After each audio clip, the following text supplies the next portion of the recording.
All right. Who's going to point out that I'm 4 minutes late or whatever? No, nobody yet.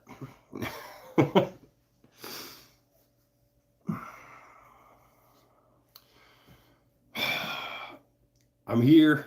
That's all I can say. That's all I can say is that I'm here.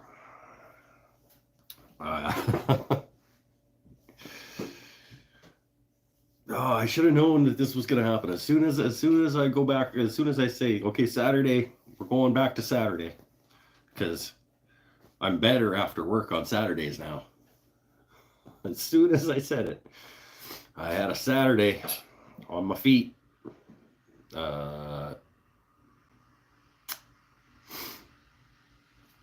mean, most Saturdays I'm on my feet most of the day, but today I was on my feet and moving all day on concrete, up and down stairs. And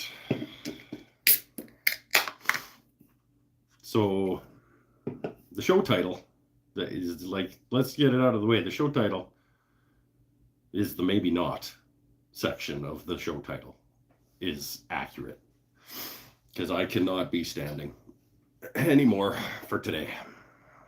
Until I go upstairs to go to bed, or go to the fridge to get beer. Got to be off my feet. Yeah, that's right. Fidel's like, we'll hang out. We'll have a good time. We always have a good time. We can talk about making the guitar. You know what? I can't even say for sure that it's not. I moved the table saw a little bit. I like shimmied the table saw a little bit so that I could get at the leg vise, so that I could hand plane the radius, do some radiusing on the neck. But man, I am not feeling it. Crying because you had to do a little work today. No, not crying. Just I'm spitting truths. Is that why only one of you has hit the thumbs up button? Is that why?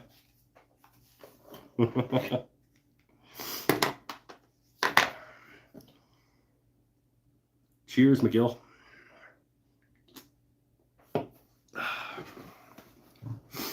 Maybe. Let's the show title is accurate. I'm only 83%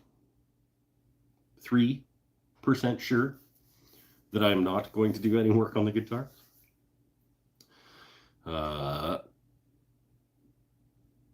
We'll see.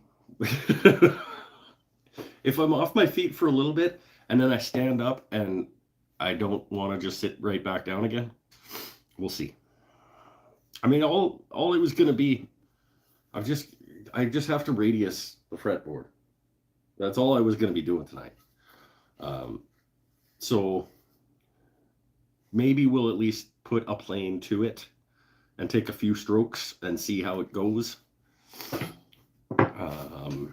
Maybe not. What woods am I using for the guitar? Joel the Dude. Okay. So I'm currently making 3 guitars. I'm making one live with you guys on the show. I'm making its sister as an edited project video. And I'm making a third that I started last year and lost enthusiasm for and put away.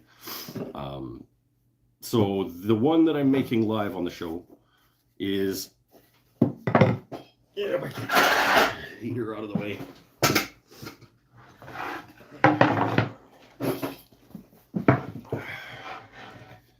Is Purple Heart Maple Dealy. With Purple Heart fretboard and a spalted maple top that's going to go on it. The one I'm making as the edited project video is not as far along. Well, in some ways it's not as far along. The neck isn't as far along. It's a Purple Heart and maple neck going into a walnut Purple Heart maple body with a Purple Heart top. And this one, the top is actually glued on and roughly cut out. So, walnut Purple Heart maple with a Purple Heart maple neck and just straight up Purple Heart maple. And then the other one that I'm making is almost all walnut. It's walnut and Panama rosewood.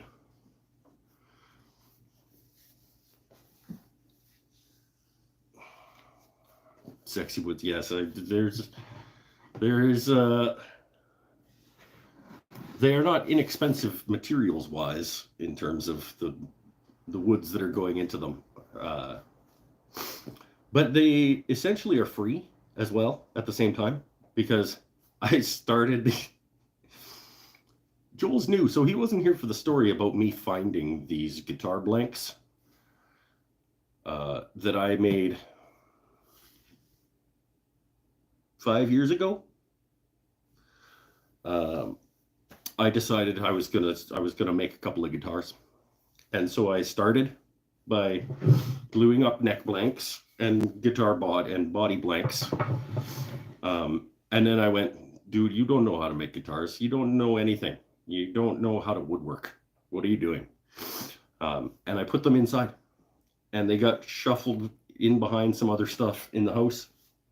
And then when I was cleaning up the back room, what was it, guys? Last summer, I was cleaning up the back room, and I found them, and I went, all right, you started making guitars 5 years ago before you knew what you were doing. You should make these guitar-shaped things into guitars now that you have made a guitar and know what you're doing. You should finish those. So that's what I'm doing. He found them in his beard. That's where I keep my leftovers. Okay, for snacks later. It's not where I keep guitar blanks.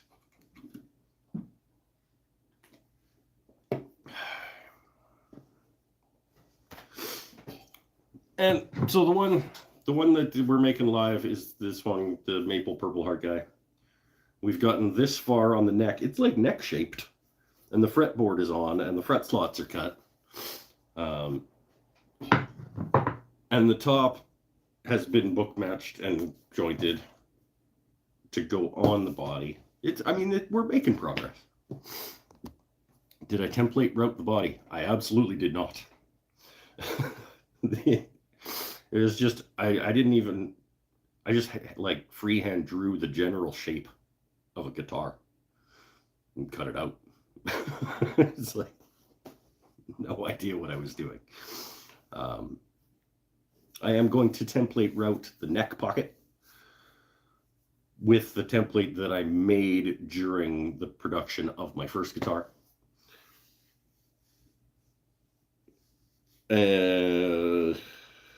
But yeah. No strings on them yet. Oh, can I play the guitar?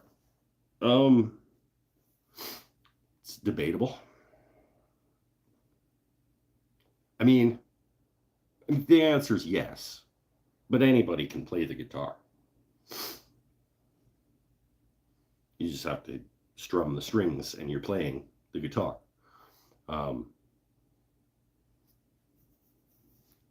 I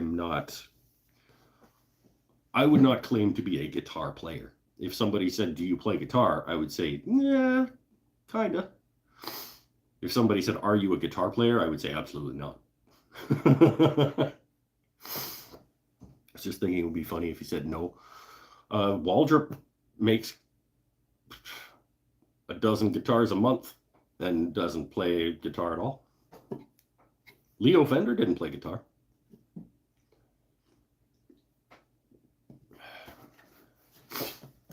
it's unusual for someone to make guitars who doesn't play, but it's not unheard of, obviously. And like I said, I dabble, and I own a few. 9. Fender Malibu, Ovation Celebrity, got a Dean Electric, got a Tanglewood 12-string.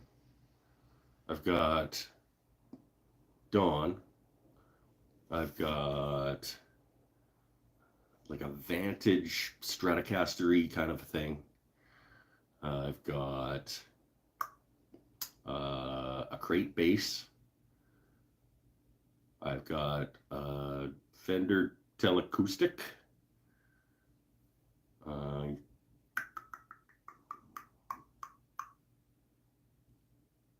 Feels like that's not all of them. 9-ish guitars that I have. I've got, yes, there's that other. It's garbage though. I can barely count that as a guitar. But yeah, so no, I Beaver Creek electric acoustic thing.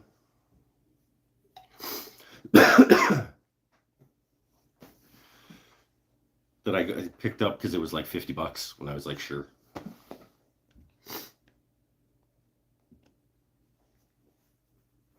Got the planer upgraded today. Between client interruptions, it took 5 hours. Decibels went from 95 to 84. Ooh. Cool, cool. Quieter. I've heard that they get quieter when you put helical heads on them. How's the art curating grind? I'm not a curator, really. I do some curation, I suppose, but mainly I facilitate workshops and events and retailing of artists' work. And today we had a couple of birthday parties and a couple of workshops and a fair number of foot traffic through the doors and a fair number of phone calls. We got another blast of winter, so there was a lot of, are you guys open? Is class still running? Phone calls and that kind of stuff. It was just an overall kind of a busy day.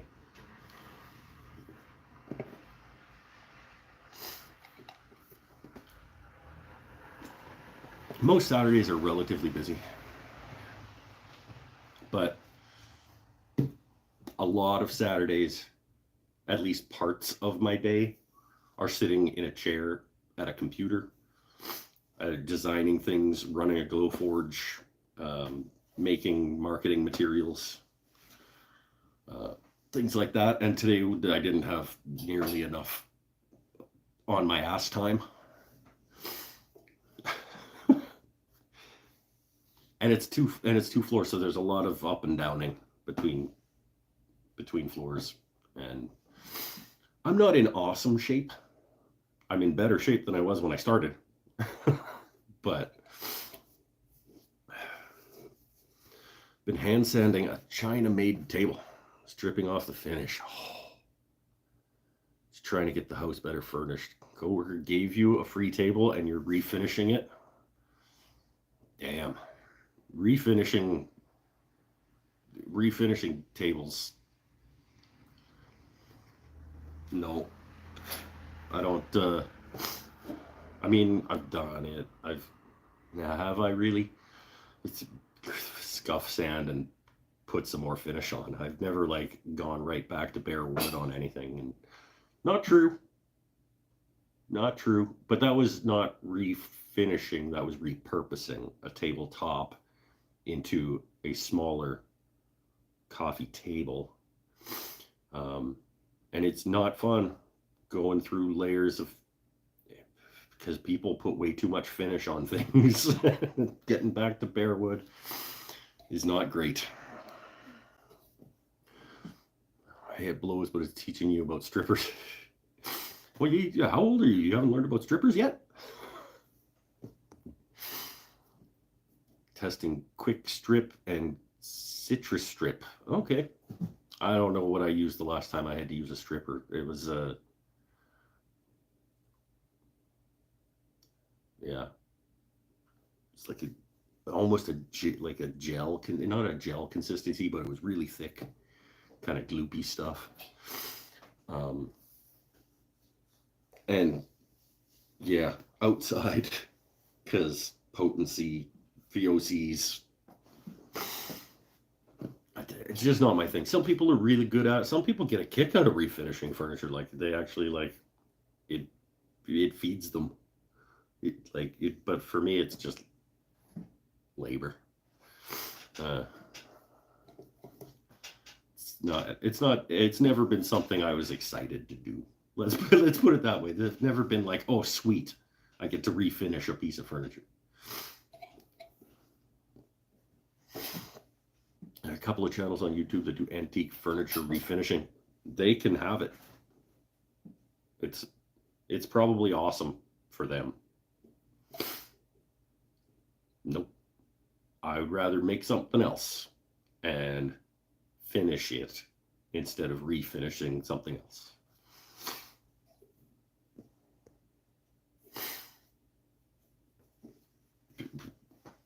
More power to people that want to refinish furniture, but I would rather make a new table. I kind of want to try French polish. I've never done a French polish. It looks cool when it's done well.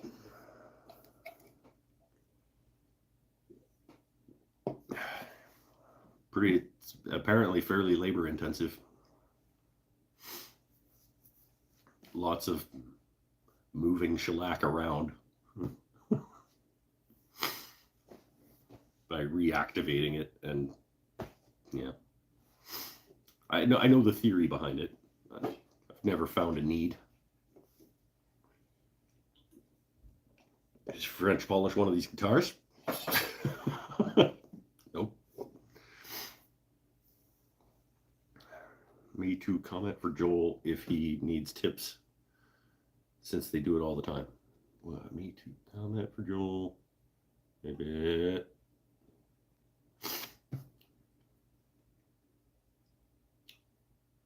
No. I don't know what exactly that means, but so they do it all the time. They do. I'm not sure who they are. Never used shellac. Have to be flake though. Wouldn't use fine powdery stuff. Yeah, I've got my first bag of shellac. I bought myself my first bag of shellac flakes for Christmas. I'm looking forward to trying shellac. I got myself the amber shellac flakes.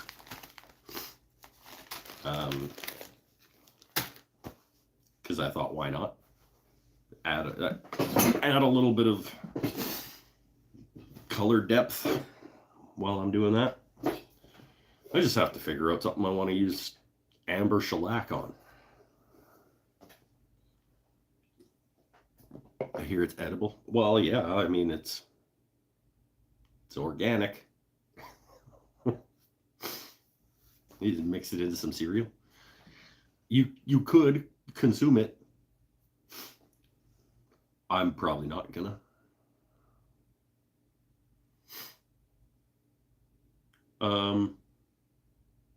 Not for any reason. Just sounds like maybe not a best use of the product. Amber shellac sounds like a stripper name. It's true. This is welcome to the stage, Amber Shellac.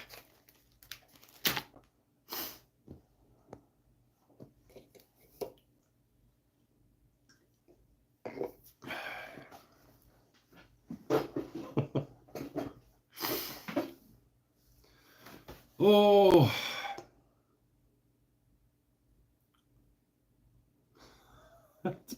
it's been a while since I've had a show and felt the way that I do right now. There was a time where it was not infrequent for me to be like, oh, I just don't feel like doing a show, guys. Like, it happened relatively frequently for a little while. Well, last little while I've been pretty gung-ho, like, yeah, sweet, yay, show. Today, just, I don't know. We'll get through it. We'll get through it together. You can use shellac to seal in between stain coats. You can use shellac to seal in between coats of anything.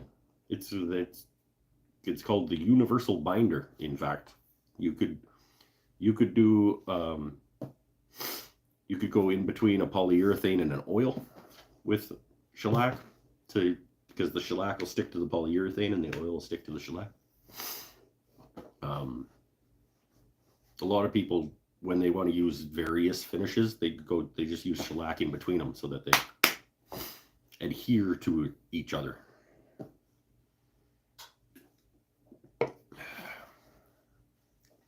Maybe I'll make some of this. I'll mix up some of this and make a little batch of that OB shine juice everybody keeps talking about. That's a shellac based, like, turning finish, right? Is that, do I have the name right? OB shine juice or something that people keep telling me about? There's Paul. I use shellac as part of my OB shine juice. Be joining you on the YouTube grind soon enough. One channel is growing, but really want to do some woodworking videos too. Mainly just screwing around and awkwardly point out the fact that I'm not old. What? Okay, I awkwardly do lots of things. Beckham's here. We're not giving anything away, Beckham.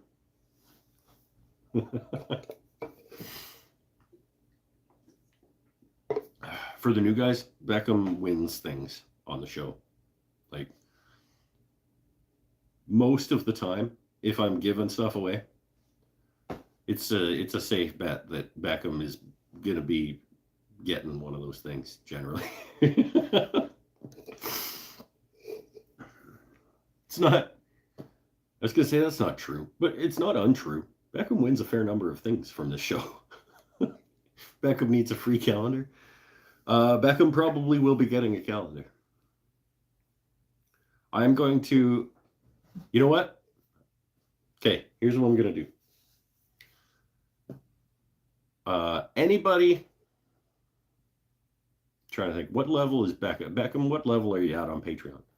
I'm going to say that anybody at the $10 or above level,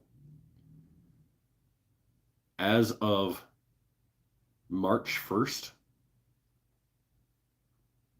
is getting a calendar.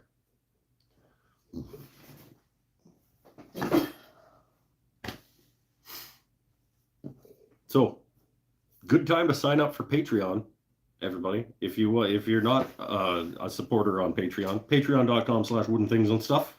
Link in the description.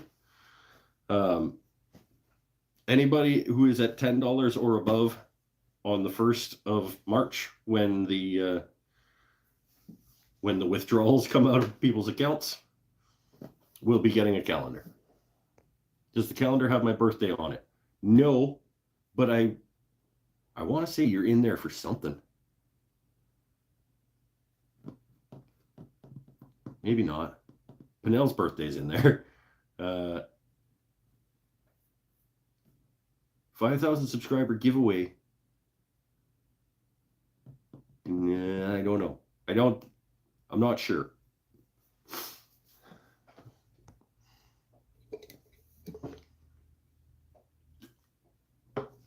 Calendar has everyone's birthday on it. That's a good point. Pinnell has a good point. The calendar, yes, Beckham, the calendar does have your birthday on it.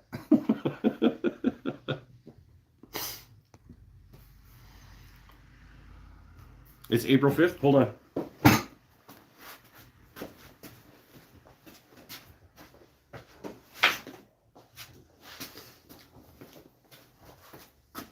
Hold on, let me check my Mike's Wooden Things and Stuff 2023 calendar. April 5th, you said? April 5th. Yes, it does have April 5th on it.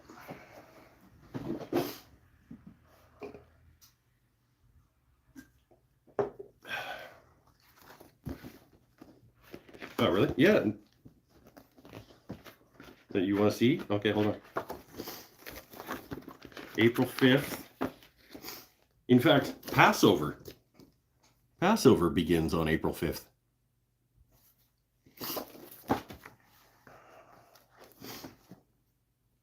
Your birthday is 2 days after Penel becomes channel moderator day.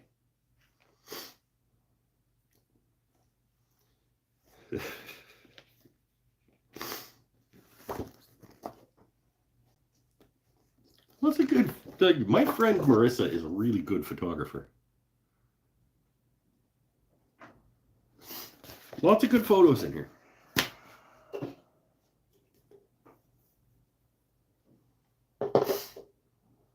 Hey, Penel facepalm. You said yes.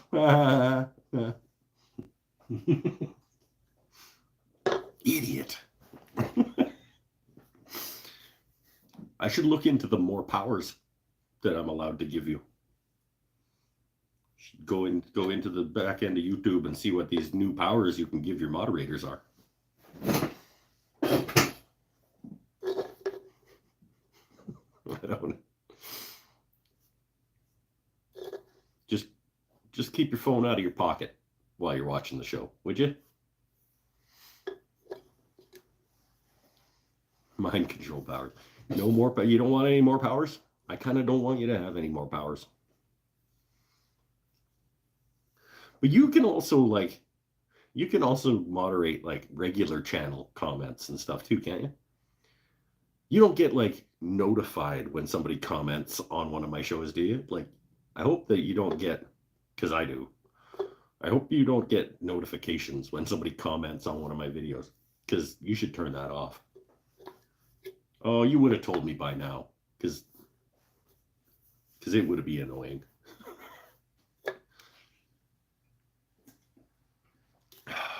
Beer. Ugh, stuff's falling over.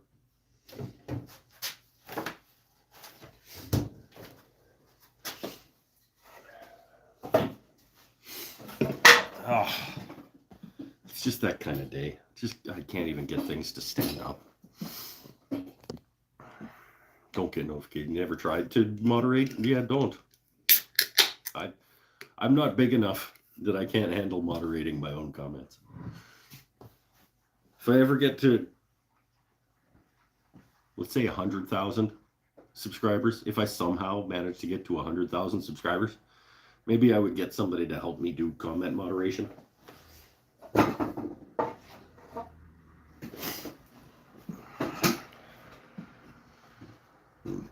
So in approximately 2078,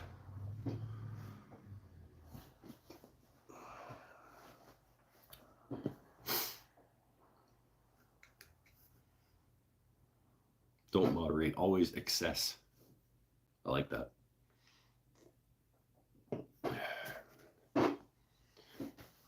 Looks like I could remove comments from a video. Yeah, I think you could. Where would I put the plaque? The 100,000 subscriber plaque? Right in the recycling bin.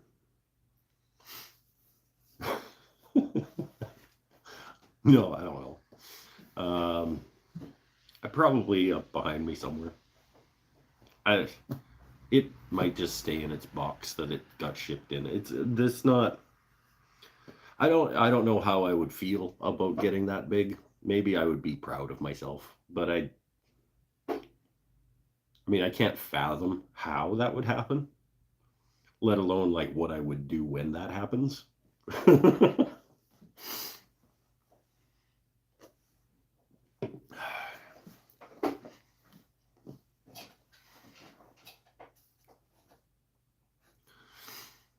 Outlaw it and resin inlay it into your workbench. Hey, there we go. Miguel, you guys have the same idea, same kind of idea. Turn it into a project. I'd make it into a guitar. My YouTube plaque guitar.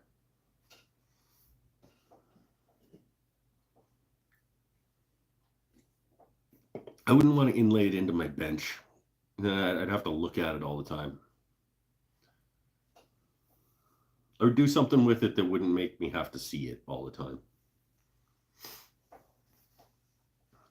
Center of the cabinet over my left shoulder. That's too prominent. I don't want to. No, I don't want to see it all the time. And I don't want to like show it off like I'm some kind of big deal. Like I have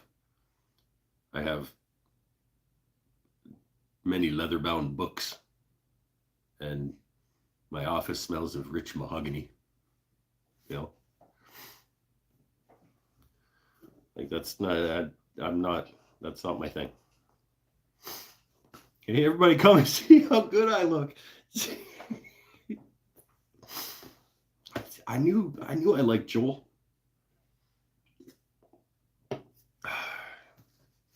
You ate a whole wheel of cheese? I'm not even mad. Oh, that's a good show.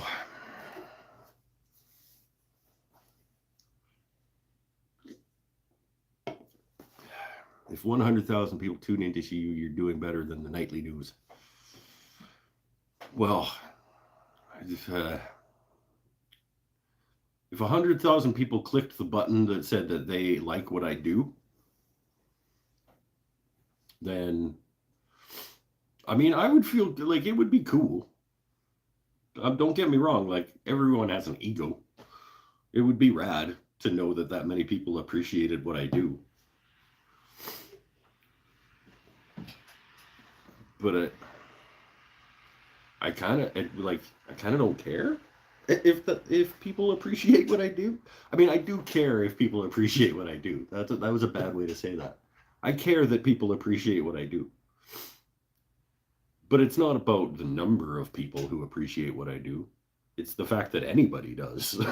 You know, the fact that that you guys are hanging out with me while I just hang out in my shop and have beer after work on Saturday.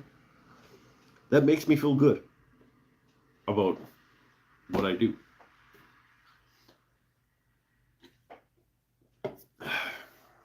Even if you're a little bit disappointed, which I might be, that I'm not doing any woodworking. That's not true. I watch other people who, like, I watch Matt Cremona's live show. I don't watch it live because he does it when I'm at work.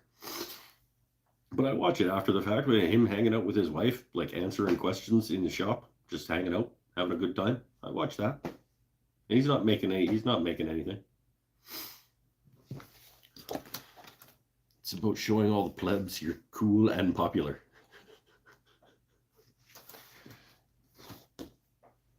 If I wasn't cool and popular, would I have a calendar? Okay.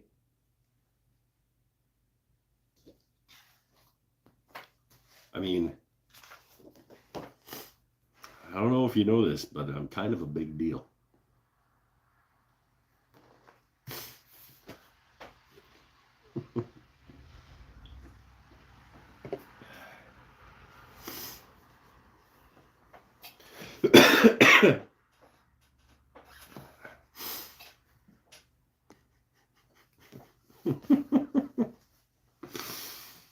And now he's going to start doing Will Ferrell movie quotes for the rest of the night. You touch my drum set?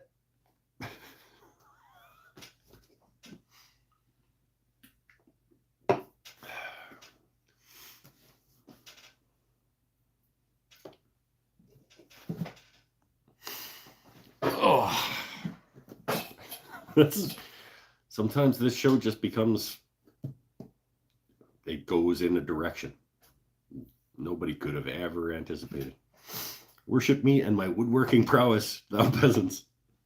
That's what this show is about. It's about showing off my immeasurable knowledge. Teaching.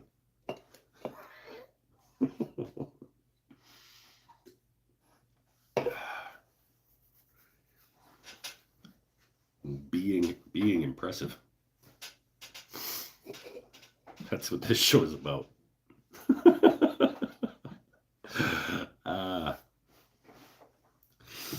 It's immeasurable, all right. Hey-oh! That a guy. struggling with this table hardware. What kind of hardware is, like, what do you mean? What kind of hardware? Is it an expanding, contracting table? Is it like, what kind of hardware does the table have? Paul says table hardware. I'm trying to think of what kind of hardware a table has. Unless it's a thing that has a leaf that goes in it, like an expanding. What do you call those? What do you call them kind of tables that have like mechanisms where you pull them open and the leaf goes in?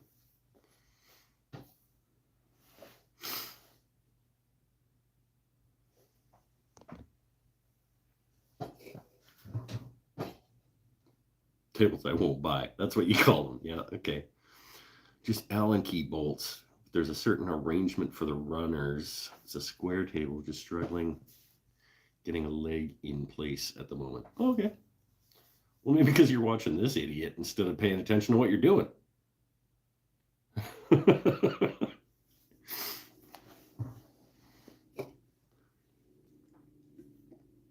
That's why it was free. It's free because it's crappy. I get it. I get it. And I understand the struggle. I was going to say, I would take a free table too, but I would take it to rip it into strips and make it into something else. I'm not refinishing a table into a table. I'll take a free table and break it down into wood that I can use for something. Just slap a bunch of JB Weld on it. There you go. There you go. Or, better yet, down in the description, there's a discount code for some Starbond CA glue. You just fix everything.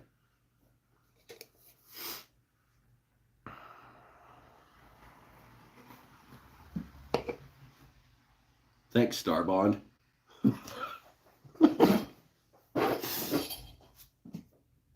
Not sponsored. Well, technically, they are not a sponsor. They have not paid me to say anything. They do send me free glue.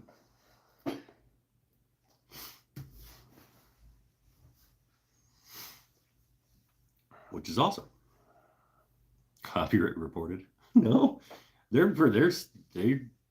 You go ahead and you tell Starbond, like, this guy is saying your name and promoting your product, and see if they get angry about that.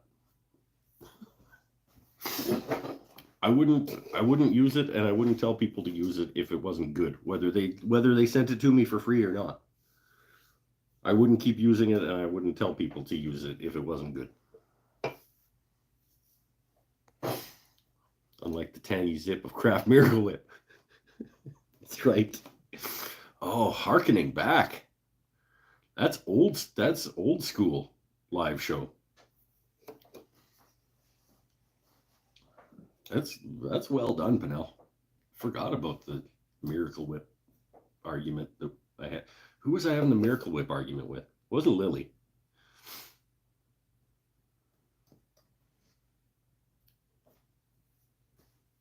I don't think. Maybe it was. Duct tape is amazing. Our sub was in port, having holes cut in it. Marked them with duct tape. Idiot painted over one piece, and it held out water to 160 feet deep before it leaked. Jesus.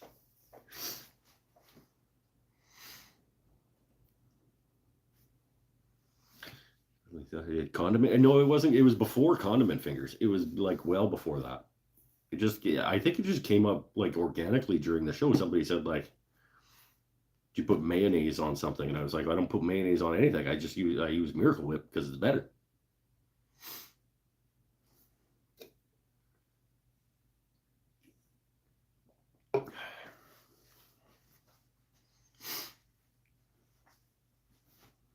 Condiment Fingers was okay, for those who don't know, Lily Adkins White used to come on the show, and while she was in the chat room, and she would always have like a hypothetical question for me. And one week it was if one of your hands dispensed a condiment from each finger, but those are the only condiments you could ever eat again, what would your condiment fingers dispense?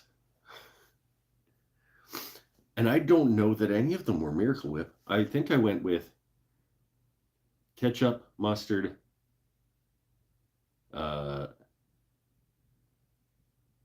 sweet Thai chili sauce, like the red pepper chili Thai sauce that is delicious on just about everything. Maybe Miracle Whip was in there. And like a ranch dressing or something. I'd have to go back and watch. And I don't think I could find it. I have a weird knack for being able to go back into old episodes and find things.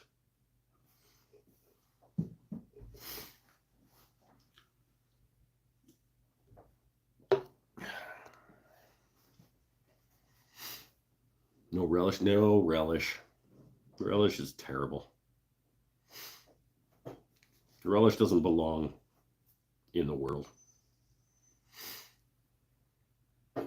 Doing day trials before going on patrol. Oh, we're still talking about the duct tape on the sub.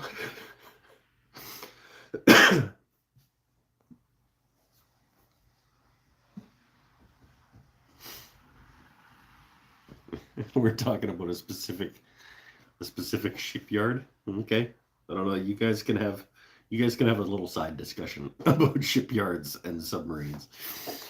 Sauerkraut doesn't belong in the world either. I don't understand sauerkraut. I mean, like what?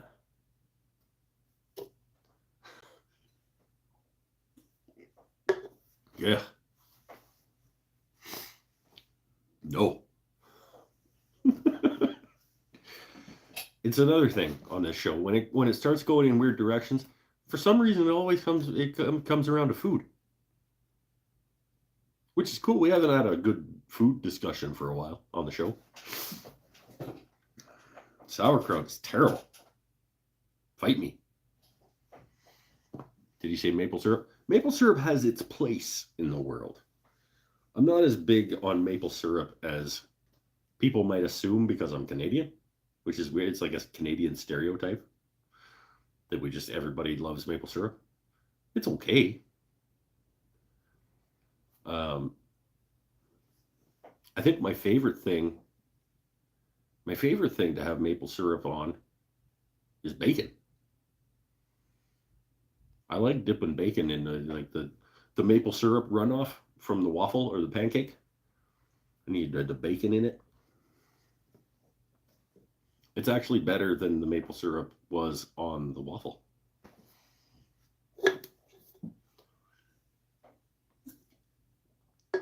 We're all about our maple syrup. We're all about our maple syrup. Sorry. I glazed a turkey with maple syrup one year. Yeah, it would actually be pretty good, probably. I think I've had ham glazed with maple syrup. It's good. It's because bacon makes everything better. It's true. It's true. I mean, you could dip bacon in almost anything and have it still be good. Beer.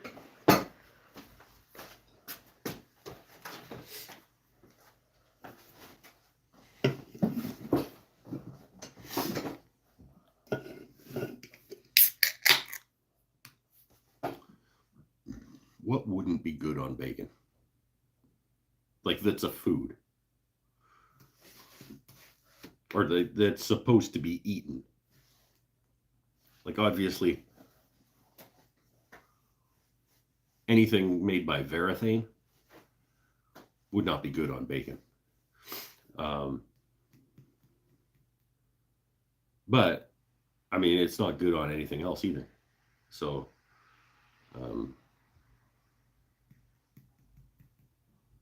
I can't think of anything that it would like. would make, well, relish. Relish would make bacon bad. Sauerkraut.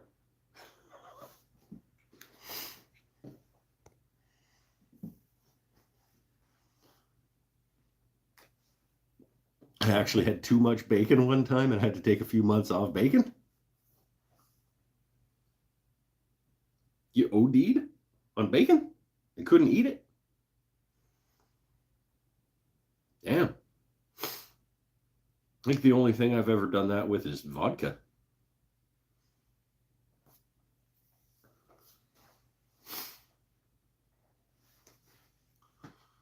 BLB, is it possible to have too much? Hey, is that Bruce? Is that my boy Bruce? I think it is. Welcome back, my friend. How you been? You changed your name. Sauerkraut is good and good for you. Stanifer, I mean, there's a reason that you have a coaster.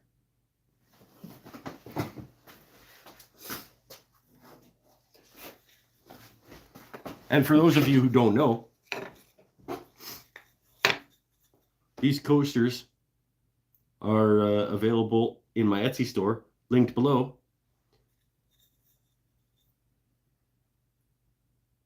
And one of them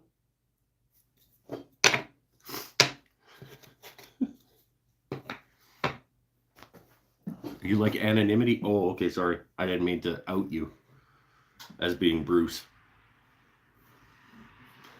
It's okay, nobody knows. Shh. His name is Bulb.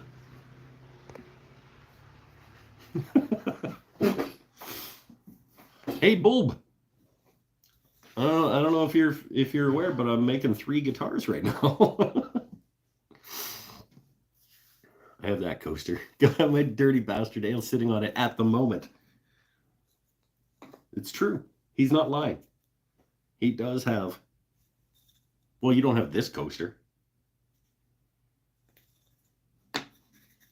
But he has one similar.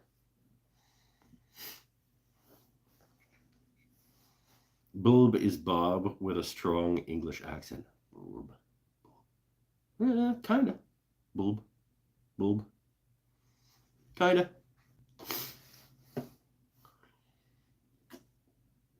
I heard a rumor that you got a nice chunk of sapele that you're going to be making a guitar out of soon.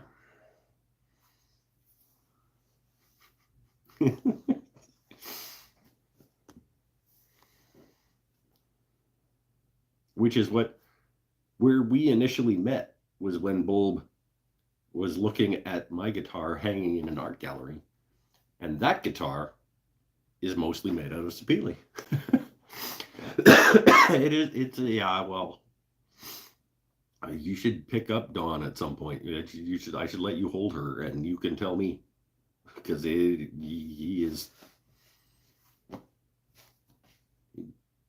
she's heavy.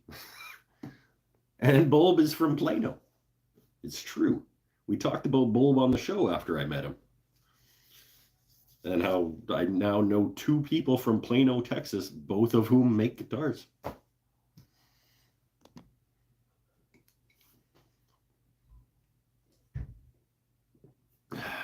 Bulb, this is my friend Paul Waldrop that I was telling you about in the at the art gallery that time. I think you guys may have met already on the show, though. Feels like that happened. Might chamber it. You're from, yeah, it's true. You did live in Plano. You came back to Canada after living in Plano. Yeah, I would absolutely, if I had to do it over again, I would absolutely weight relief the hell out of that guitar. There would be a lot of hollowness involved. It's too heavy. It is.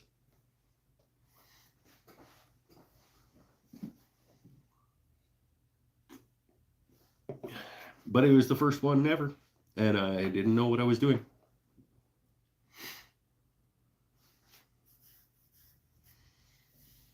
It's pretty. In fact, it is so pretty that the art gallery for this year's member show is using it as like their cover page in their advertisement. Like, come submit your things to this year's member show, and there's my guitar hanging there. I commented on it on Facebook. I was like, well, that's a pretty nice guitar. Winky face.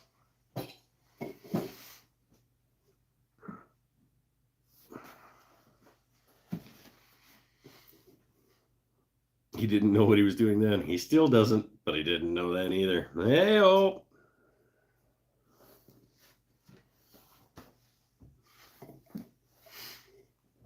Cannot think of a reason I would need a receipt for a donut.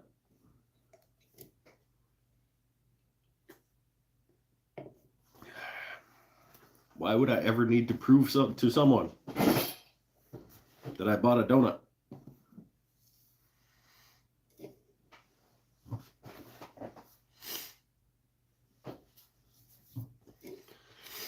Oh. No, I think just beer and hangout for tonight. I don't think radiusing guitar.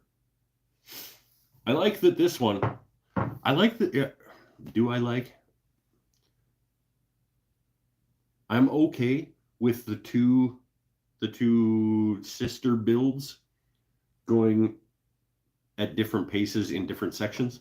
Like the one that I'm doing live here on the show with you guys, the neck is almost done. The one that I'm doing as the edited project video, the body is almost done. But the neck has not begun. It's just interesting how that has happened that way.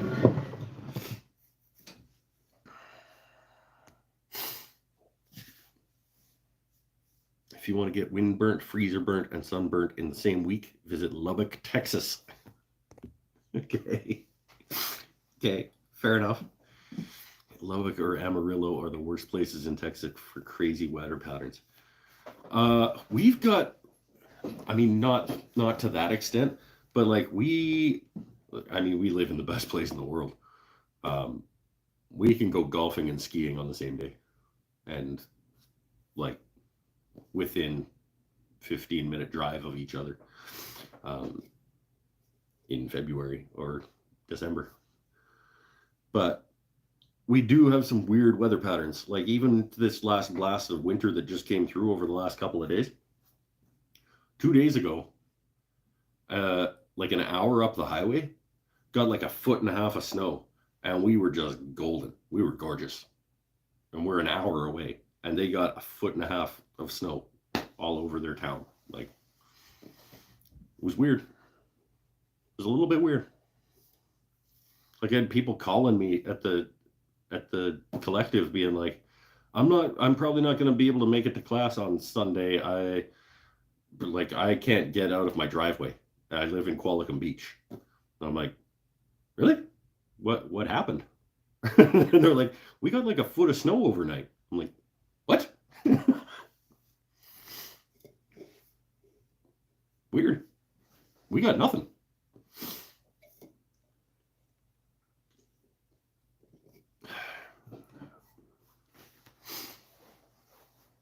And today we got sort of the tail end of the system. So we did get a dump this morning or overnight, but not like they got in Qualicum Beach and Parksville. And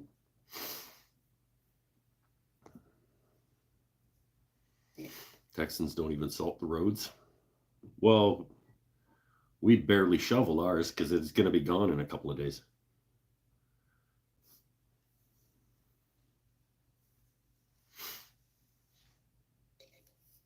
And it's kind of nice because, like, honestly, the entire town just goes to like into shutdown mode when it snows because nobody knows what to do. So it's like kind of every time it snows, it's kind of like, hey, I just get to sit here and do nothing now because everybody just expects that everything's closed.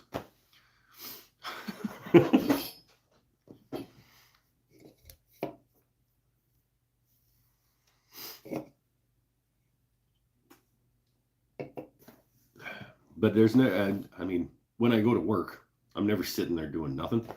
But it's like great opportunity to get a bunch of back end computer work done or design work for marketing stuff or whatever. Because everybody's just like, I'm not leaving my house. The whole town is just like, I'm not leaving. I'm not going anywhere.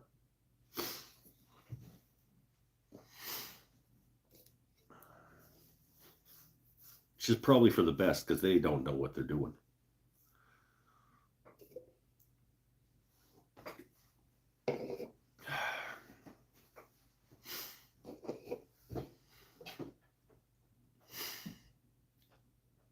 Yeah. So we've talked about weather. We've talked a little bit about food. Talked a little bit about guitar building. Well, the guitars that I'm building. Talked a little bit about planar noise. Talked a little bit about table hardware and refinishing. We're going in different directions. I like it. And what else should we do? What should we talk about next? You guys want to talk about football?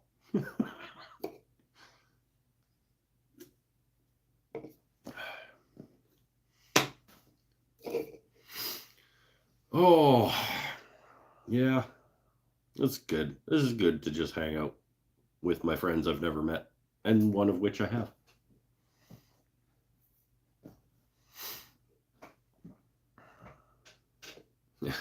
The Eagles. I understand that sentiment. What's the ice skating game where they shuffle a puck? It's called tennis. It's really intricate and complicated.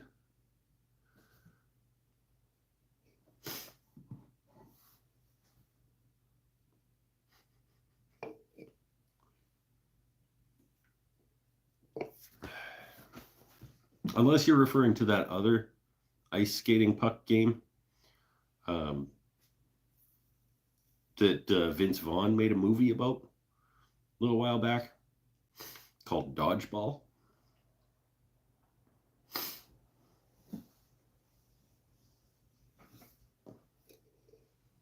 Had a guy in it that pretended he was a pirate.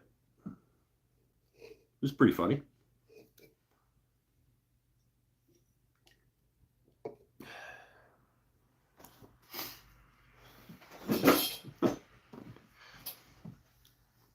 I played high level hockey from the time I was 5 until 17.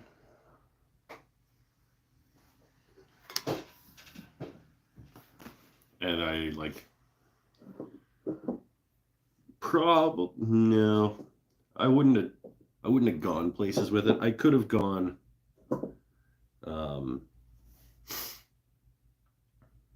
I could have played at a higher level than I decided to play at. I was scouted to play in Major Junior, but I didn't want to, really.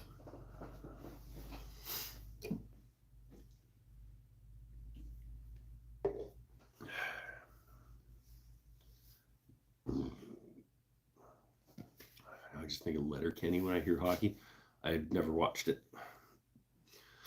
I was a skateboarding snot, jumping down sets of stairs and grinding rails. Yeah, I skateboarded for a while, sort of middle school area of my life, sort of 12 to 10 to 13 kind of range. I did some skateboarding. Pirate Steve, that's who it was. Pirate Steve. He was a great character in that.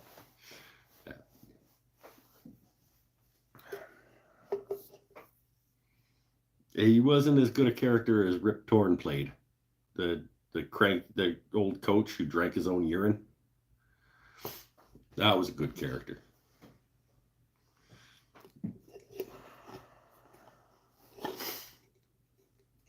Here at Globo Gym, we're better than you. Yes.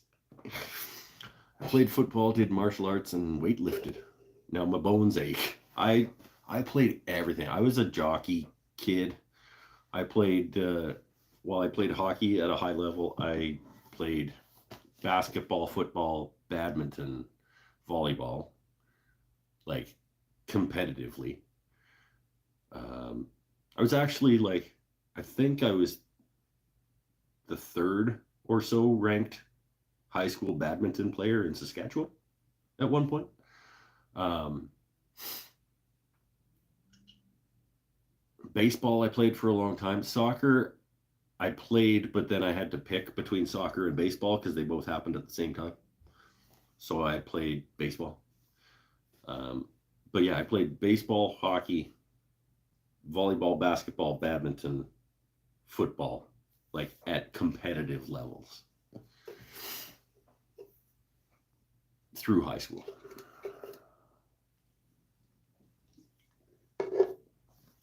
Loved it when he threw the wrench at. If you could dodge a wrench, you could dodge a ball.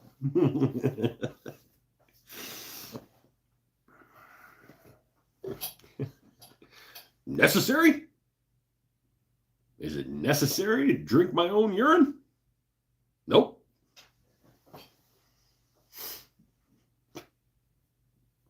But it's sterile, and I like the taste.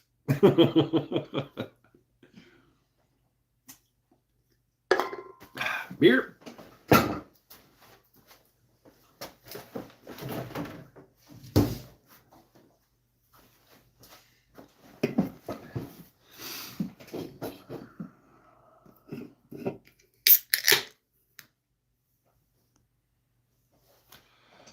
Oh. No one makes me bleed my own blood.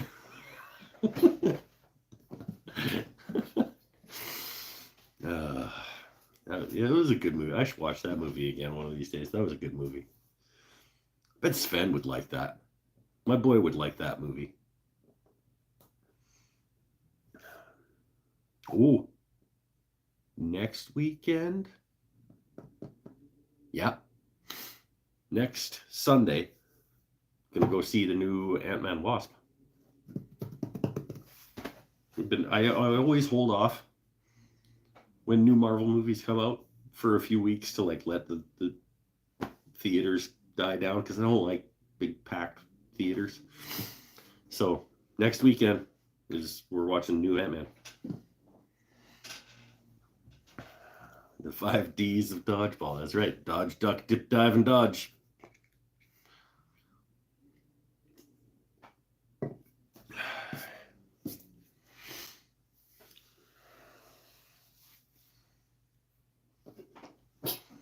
Oh, what's his face? Had a funny role in that movie too. The announcer guy who's in Arrested Development. What's his name?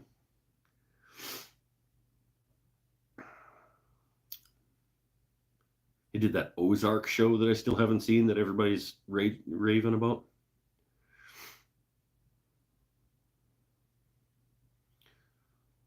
Bold Move Cotton. Yeah, that guy.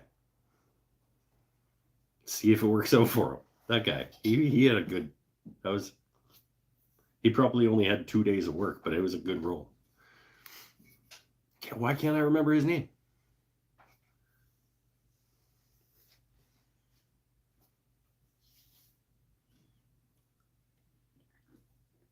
It was like the main guy in Arrested Development, which was another great show. Sunday at dinner time is the best time for a movie. Many times, even on opening weekend, that's Sunday night every week is movie night in my family movie night. So whether we watch something on Netflix or we go to the theater or whatever, family movie night is Sunday night. And when there is a new Marvel movie, we go to the theater, but we wait a couple weeks. Jason Bourne. It's not. Jason something, though. Jason Bateman. That's his name.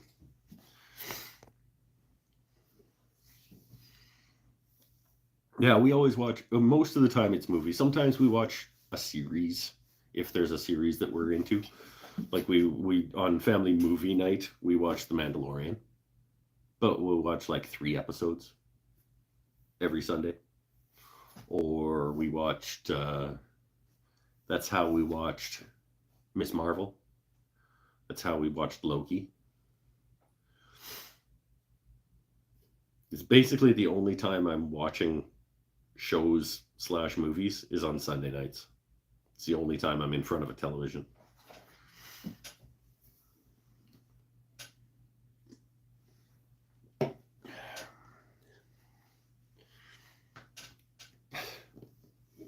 Now I just want to watch Dodgeball now. That was a good show. Or Anchorman. Finishing up last season of Walking Dead. I haven't watched The Walking Dead yet either. Wife liked it. She watches a lot more shows than me though. I just can't justify time to watch shows and movies unless it's something that the whole family is doing together as a family thing. I can't. Whenever I try, I'm like, damn, I could be being productive right now.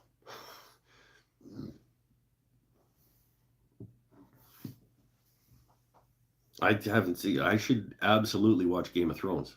I've read all of the books, like at least twice. I should. I can't even convince myself to watch the Lord of the Rings series, whatever it was called, Rings of Power or whatever. I'm a huge Tolkien fan. Why can I not convince myself to watch that? Well, it's getting a little bit torn apart in terms of like people who watched it. But that doesn't matter. It's Tolkien-esque, and I should watch it, but I just can't. I can't. Like, I can sit down and start watching something, and I'm like, no, go do something better with your life. The last book ever come out, the Game of Thrones? No.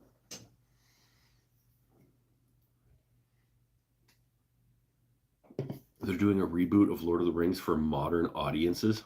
What? Shut your face. Who is? There's why can't modern audiences watch the one from 2000? It still holds up just perfectly fine.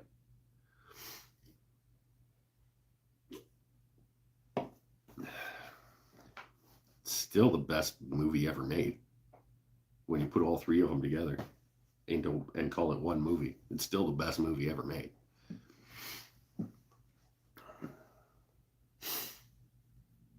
Warner? No, who's in charge of it?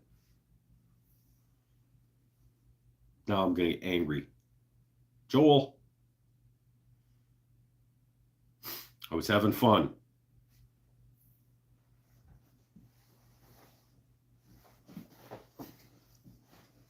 I hope you're lying. Let's move on to some other topic. Let's go back and talk about food some more.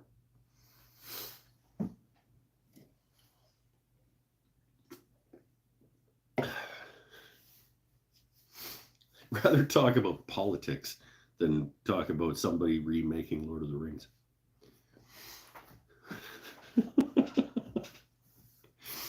Sauerkraut.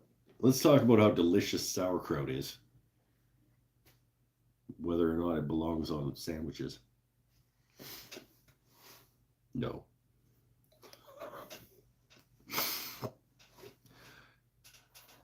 It's pickled, right? Sauerkraut is like a pickled cabbage. Because I don't think anything pickled needs to exist. I mean, other than I understand the historical reasoning for pickling things as a preserving mechanism.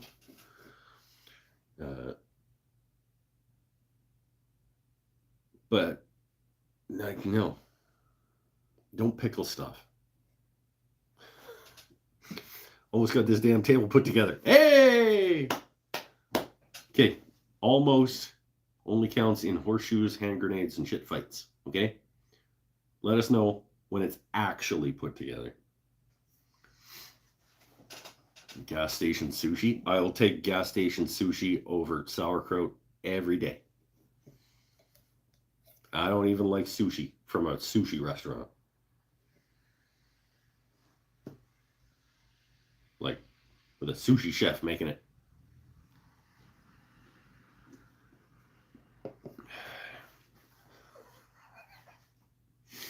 I will take it over sauerkraut. Or basically anything pickled. Stop pickling things.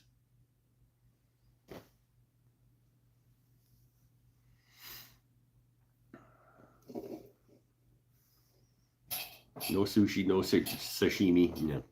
No. No. It's fine. Like, everybody can like what they like. I don't want it. I don't hate the little ricey rolls with the cucumber and the carrots and the bits in the middle of them, and then you dip it in soy sauce. But like, why?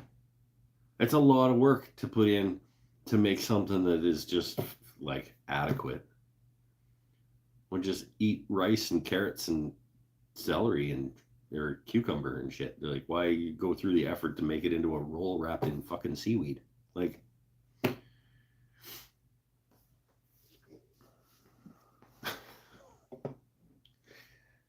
I don't know.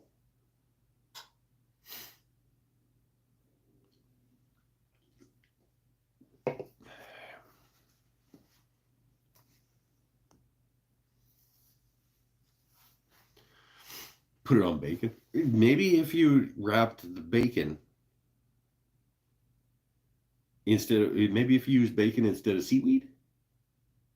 That's not sushi. That's California BS. Yeah, but see, that's what I'm saying. Like, that's the type, like, I'm okay with it. Like, I understand.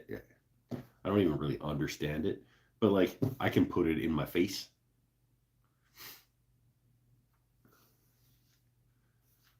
I don't want to, but if that's what's on the table, I will put it in my face.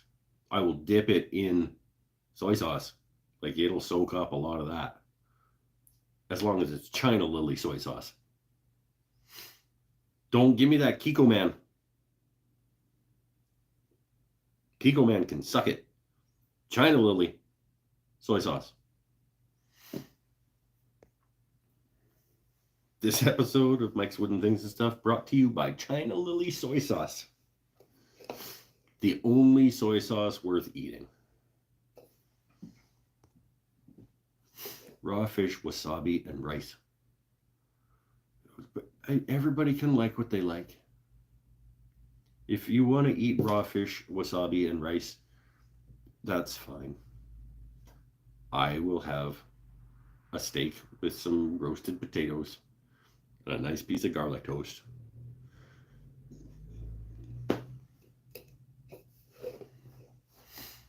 Or some spicy teriyaki pork chops. Which, by the way, there's a recipe and instructional video for on my channel. Should reach out to them for sponsorship. China Lily. Hey, just so you know, I point out to everybody on the internet that you're the only soy sauce worth eating. So you should probably pay me some money. Raw fish is sashimi dipped in Kikkoman mixed with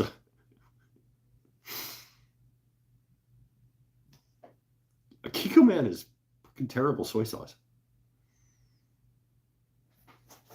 Down with Kikkoman soy sauce.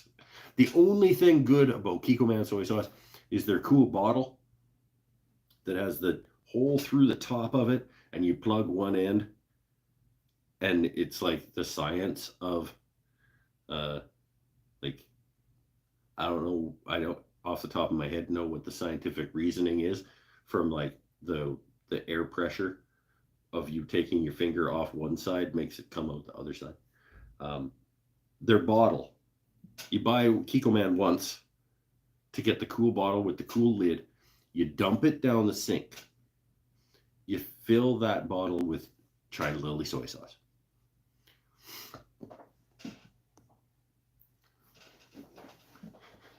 This episode of working. Oh, I like that. I like that idea though. It's a like sometimes it bothers me when the woodworking YouTube people have like ads for stuff that don't make any sense. But as long as they like that product, whatever, they're getting paid to say that they like that thing. So when you're like, nah, do you though? Do you like the Lyra mattress or whatever it is, whatever it's called? Lisa? Do you? If China Lily wants to pay me to do an advertisement in one of my videos, I will absolutely. And now, I mean, there's proof now at this point that like this is a product that I stand behind.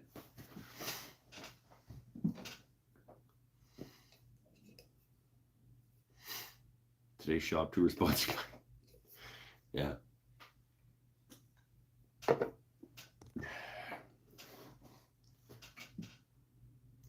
Take a break from the project to tell you about my new favorite phone game. Just so everybody knows. Sorry to interrupt everybody. I just wanted to let you know that I've been playing this cool new video game on my phone. No, you haven't. No, you haven't. Well, and if you have, I don't like you anymore. Just get back to work.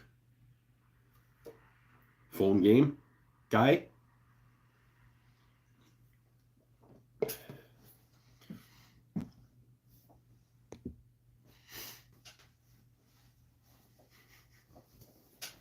While I'm lying on my Lisa mattress, I go adventuring in the phone game. Like, yeah, yeah. League of Shadow Hunters Legends. Oh, didn't I have... This reminds me of I was going to start doing fake ads in my videos at one point. I was going to be like, this episode, I just want to take a moment to thank the sponsor of this episode. Fake thing. Or something that came up on the show. I was going to Condiment Fingers was going to be one of them. I never did do that. Should totally start doing that in my videos. Hey, I just wanted to sort of interrupt everybody. I just wanted to let you know that this episode is brought to you by Shadow Hunter Legends RPG. It's the best game you've ever played. I'm addicted to it. I'm almost getting no work done in the shop anymore because I'm too busy playing my phone game and just like make up a name of a thing.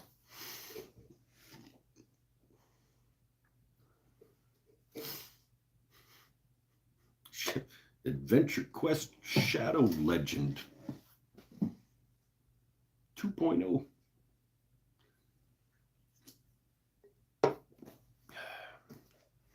Sponsor yourself. This episode brought to you by me. I've done that. I'm pretty sure I've done like sort of interrupt, but I just wanted to let you know that this episode is sponsored by my friends over on Patreon, who actually pay me to do this for you, general public. I think I've done that, but I was gonna like make up like inside jokes from the show and use them as I think the Tangy Zip of Miracle Whip was going to be one of my fake ads.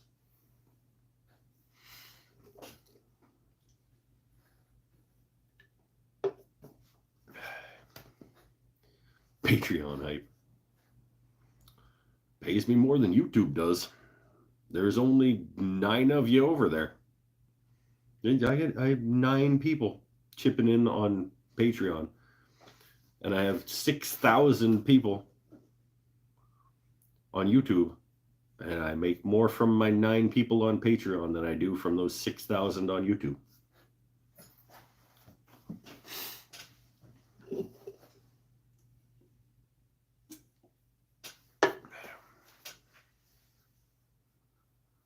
And I appreciate all of you on all of the channels, wherever it is that you want to be. It's a little weird that you want to be here hanging out, but I would too. I'm a little bit weird and I would want to hang out. I think we have a good time. I thought YouTube paid pretty good. I can't tell if you're joking. Text is hard to express joking. No, YouTube does not pay pretty good. I mean, at scale it does. I could do this full time if I had 100 times as many viewers as I do. Could I? 100 times. Yes. If I got 100 times as many people watching my videos as I currently have, I could probably do this full time.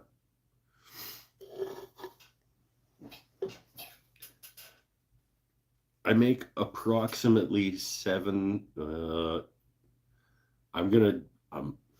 nobody tell YouTube. I'm going to go against their terms of service. Oh, I shouldn't have said that. Now the algorithm is going to find me. I am respecting the YouTube terms of service. I'm going to get another beer. We're going to have a little bit of a chat.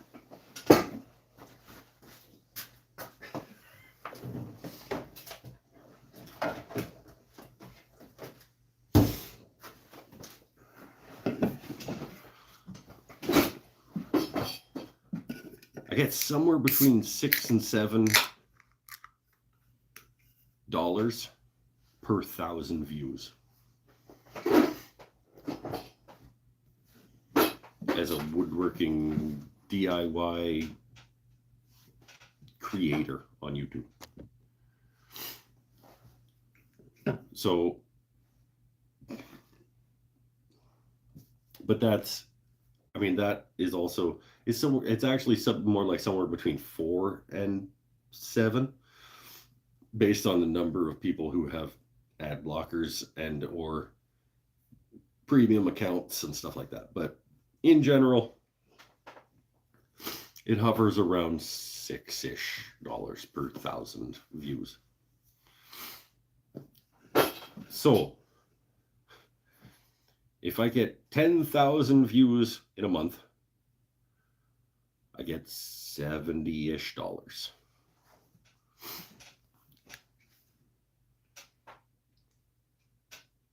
Which honestly is about where I live.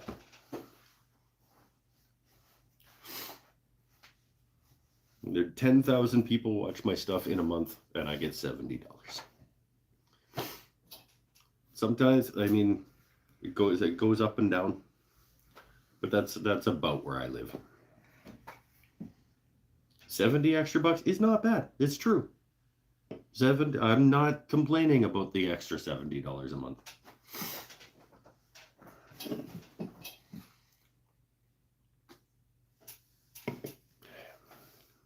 I'm just saying that's 10,000 people making me $70 on YouTube.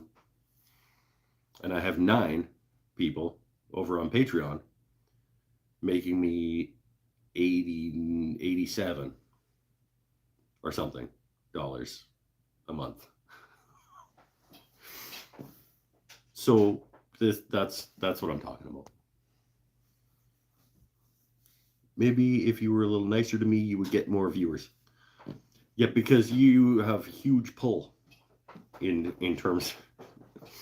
If I was only nicer to Stanifer, I would somehow develop an extra multiple thousands of viewers.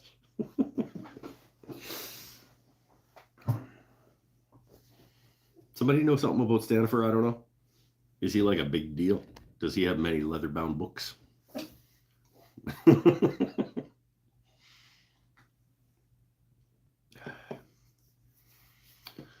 Honestly thought it was more. Todd? Well, but see, that's the thing, right? Like, if some of these guys that do this I get 10,000 to 15,000 views a month. If you get 100,000 views a month, that's $700. Wait, move the decimal point. You get 10,000, you get 100,000, you get 10 much. Yeah. So like if you get a million views a month, say you're somebody enormous, you get a million views a month, you're looking at $70,000 if that's your CPM rate. Not a math guy, but like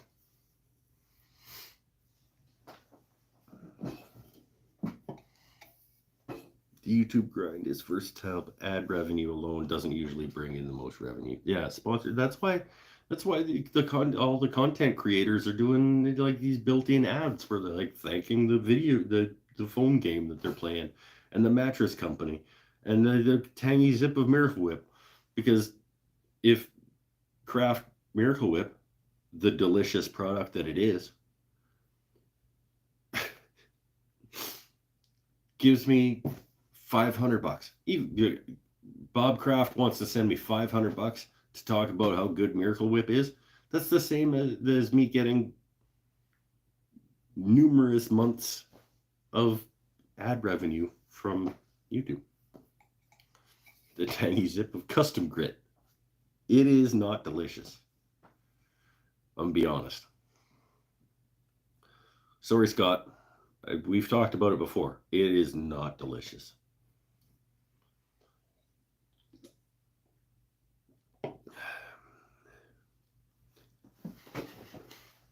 It is food safe. I have eaten it. It's not delicious. Duke's mayonnaise. I don't even know what Duke's mayonnaise is. But it's not Miracle Whip. That's the only mayonnaise type product worth putting on your sandwich.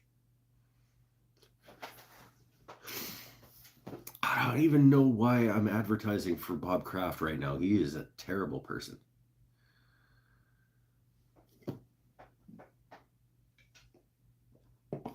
His mayonnaise type product is good though.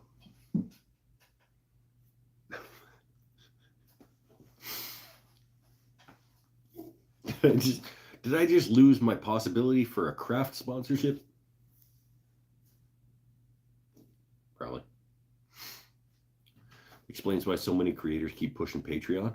Yeah, I mean, it's the reality of the situation.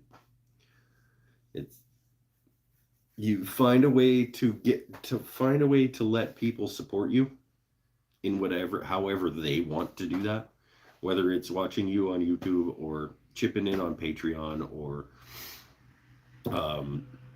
buying merch or plans or however it is that people want to give you their money as a business person or whatever.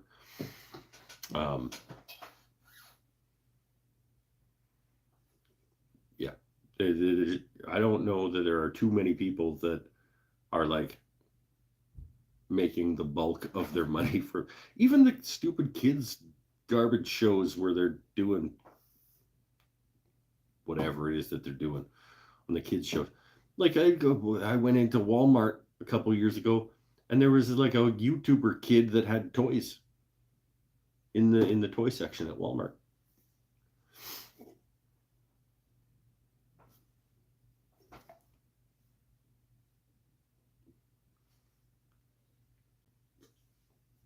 We're all making our way through the world, and it is what it is. YouTube is great because anyone can upload. It's true. YouTube is also garbage because anyone can upload. I seriously had no idea. I thought YouTubers got a lot more from views. Some of them probably do. It probably depends on who their target market is.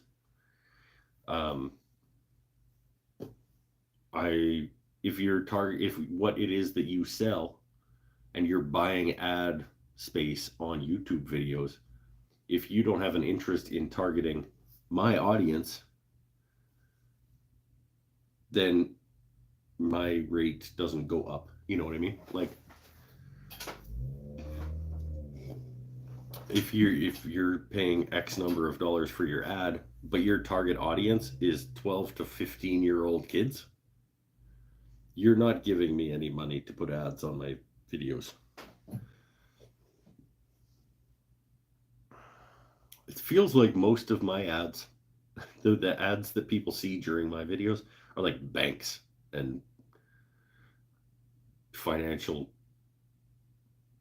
TD Bank loan programs, and it's like they're cheap as shit because they don't want to spend any of their billions of dollars on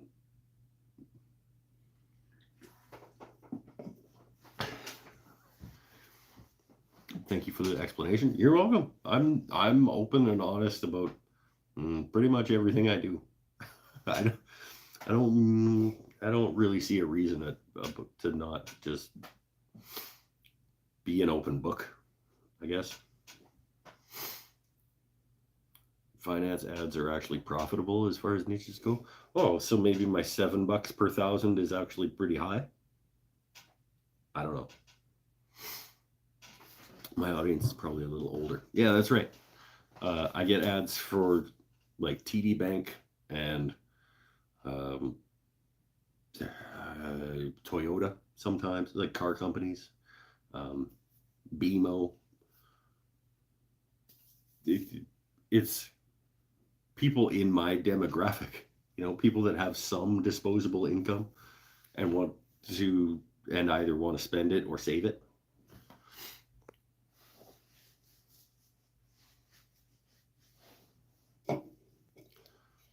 Mike Stanford uses an ad blocker. It's because he's the worst.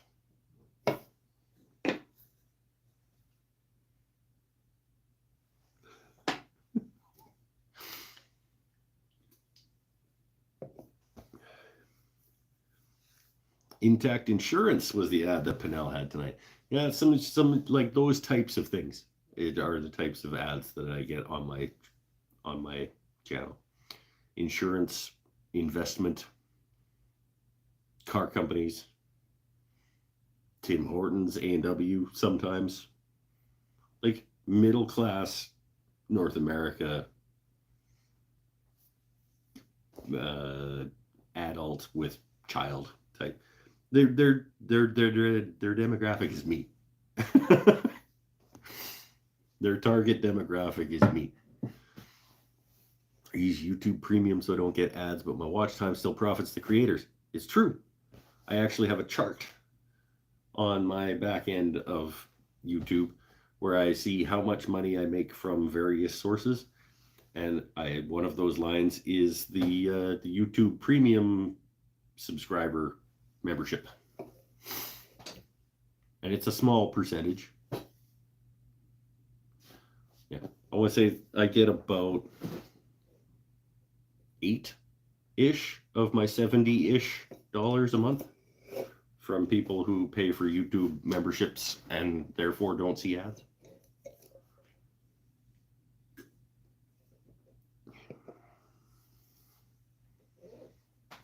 Do you ever see anything about a buck? I'm just waiting for the joke to drop. What?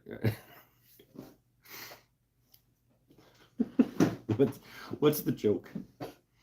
I'm too impatient for ads. Fair enough. I am very close to paying for a YouTube Premium membership because ads, they bother me too. I get it.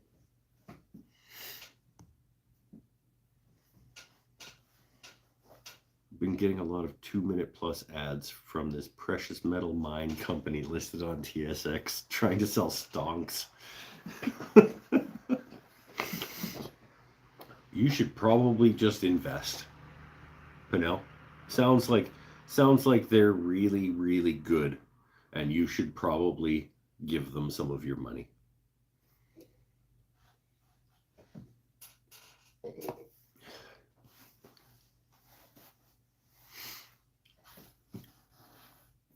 Paul, shh. just, just add an ad blocker free and there's no ads. Yeah. But get an ad blocker so that you can not have ads and watch for free.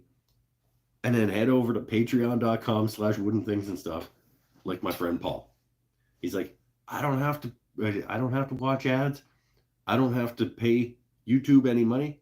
I'll just pay that guy and that guy and that guy directly because I appreciate what it is that they do. There we go. That's a perfectly good way of going about it.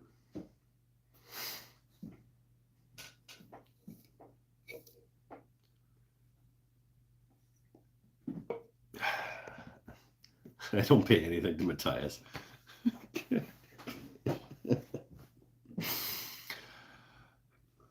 Good.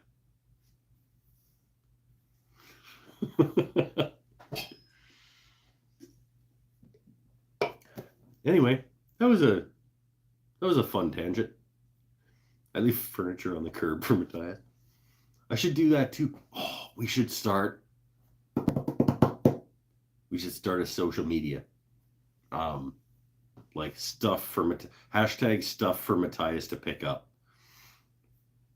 And it's just like garbage we put on the curb and take a photo of and then put it up on social media with a hashtag stuff for Matthias to come get.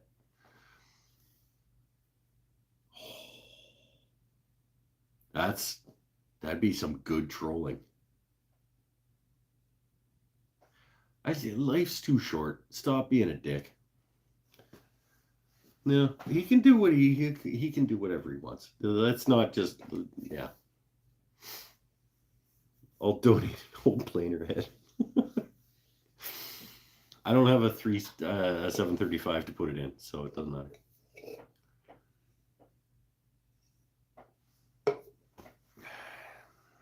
Bed bugs for Matthias. I can't even say because I don't even know what he's doing anymore. Like I said, I tried to watch him for a bit because he was like a big name in the YouTube making community, and I tried, and I was just like, no, I cannot with this guy.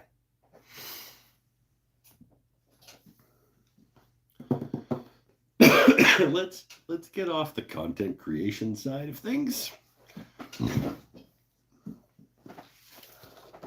and talk about how you can get your hands on a microphone and things and stuff. 2023 calendar. Oh shit, I'm funny. Like I said, I will send everybody on my Patreon that is over $10 as of the 1st of March will be getting a calendar in the mail. It will cost me more money to get them to you than you are giving me, but it's just a show of appreciation. I don't need them. I don't need a bunch of calendars. I will send them to you guys.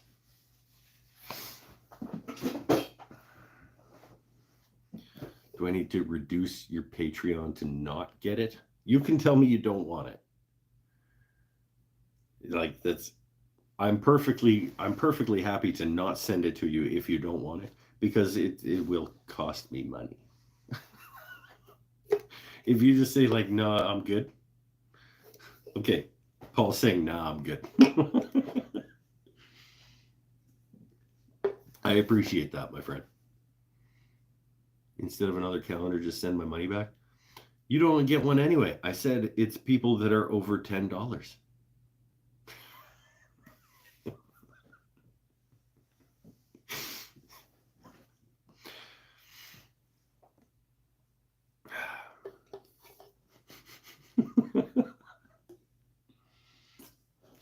It's going to be your Christmas bonus this year, my friend.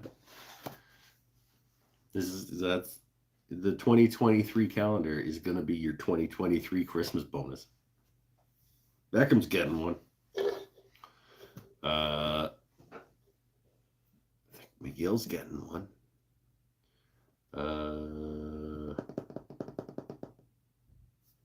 give mine to Beckham. That's why he's like, give mine to Beckham. He's like, I'm already getting one. Beer, one more, and we'll call her a night. This has been a fun show. Another fun show that's gone in way different directions than I would have ever expected. $10 CAD or USD. However Patreon does it. There's a level.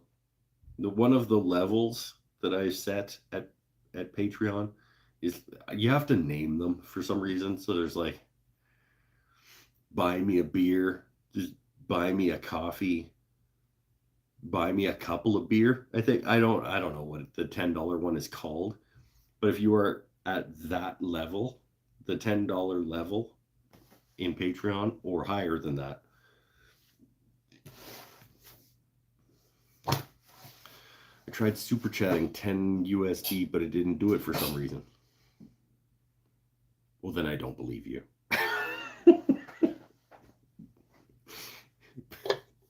Buy me some sauerkraut is the 1250 level. I did the couple of beer level and see it as a waste because all you do is drink Sleeman's instead of real beer.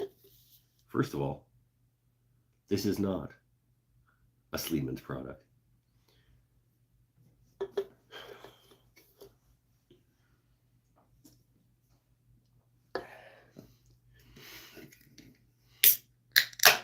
And you refuse to send me any of the beer that you call real beer.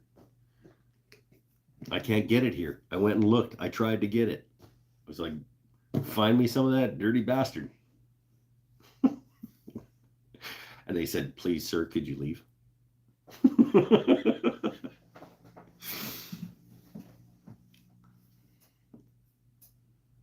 I can't. It's against the law. I know.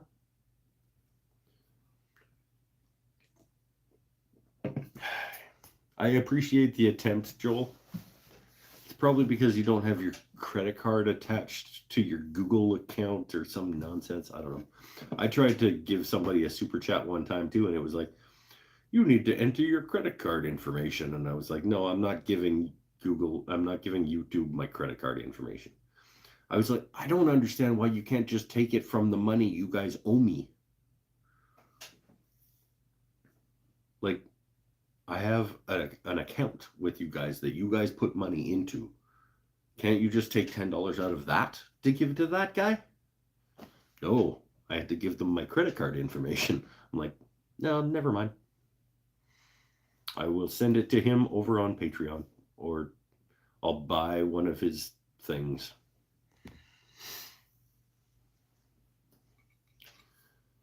Wifey and I coming to Oregon, Washington next year. We'll try and smuggle some into Canada. Well, I'll be honest, I'm not going to go meet you at the border.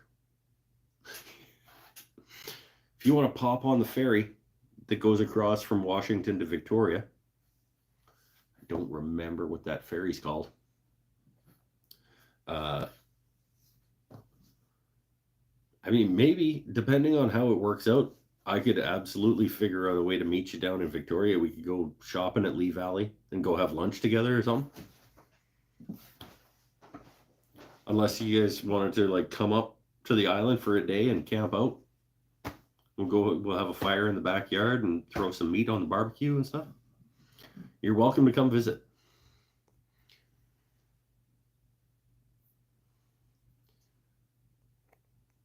Do you even? It's already linked. To buy a sub to my OnlyFans later.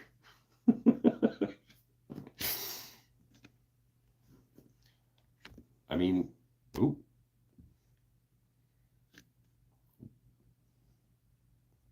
The photo. You just can take a screenshot of me reaching up into the top rack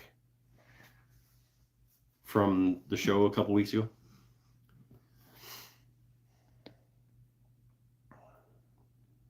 Vashon Island Ferry.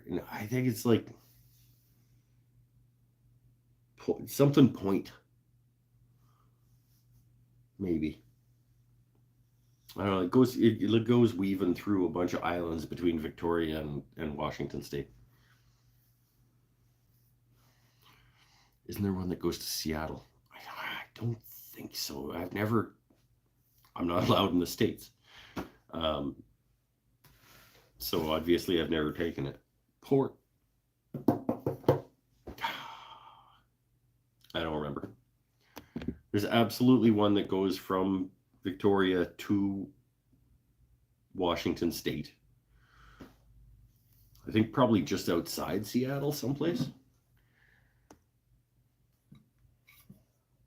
We're looking at buying some land in Oregon or Washington. Oh, sweet. I have a buddy in Seattle that goes to Canada almost every, I gotta scroll back, almost every weekend on his own boat. That might be a better way to do it. Well, except depending on where he goes to in Canada, and if you want to walk when you get here, I don't think I would want to walk when I got here or pay for cabs around places. Port Angeles, there it is. Lindsay Dixon, thanks for chiming in. Have you been here the whole time? Thanks. Welcome to the show. The ferry to Seattle went belly up. Well, Lindsay Dixon, thanks for coming along. Welcome to the show. And we learned something. Lindsay Dixon helped us learn something.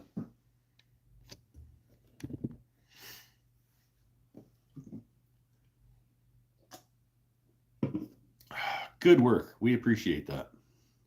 Goes to Port Angeles, 2 hours drive to Seattle. So there we go. Now you know. You go to Port Angeles, you take a ferry across to Victoria.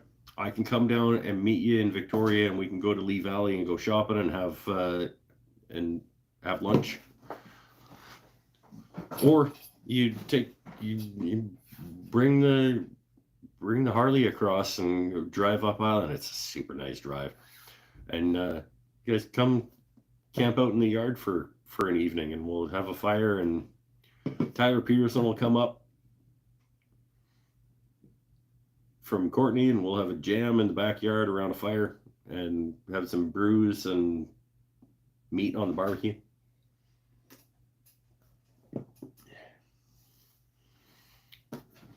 And I mean, it's an open option for anybody. Like, I'm not big enough to care if people know that they can come visit. Come visit me up here in Campbell River. You're a fan of the show, fan of what I do. Stop by. We'll have a drink.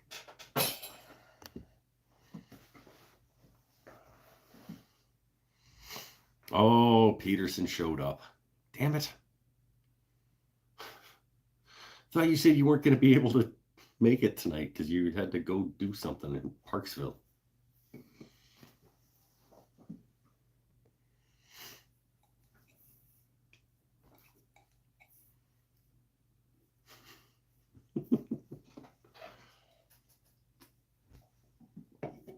At least we weren't talking about you behind your back tonight until just now when you were actually here. That was business hours? Well, you literally messaged me and said, I'm not going to be around on Saturday night. I have to be in Parksville or something. So now you're just a liar?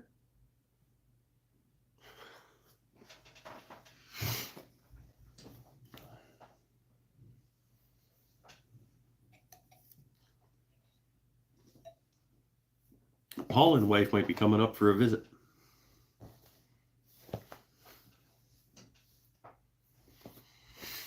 And we are just about wrapping up.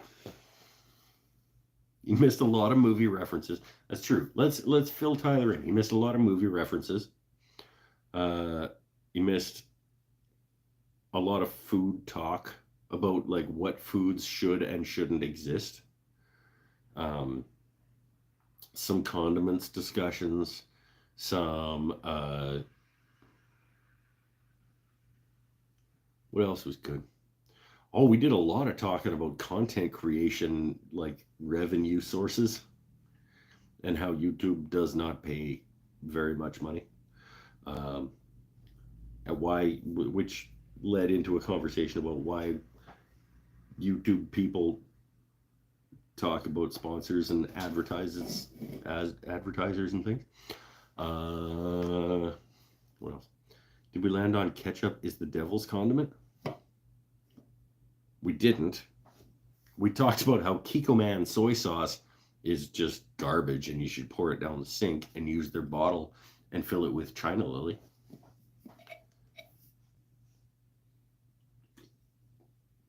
Because it's the only soy sauce worth eating. We talked about sauerkraut being something that shouldn't exist. And nor should pickled anything. Now that we have refrigeration, you don't need to pickle things. Stop it. We talked about the Mike's Wooden Things and Stuff 2023 calendar, which Tyler Peterson has one of. We'll pump the brakes. There's a delay, so I don't know what we're pumping the brakes on.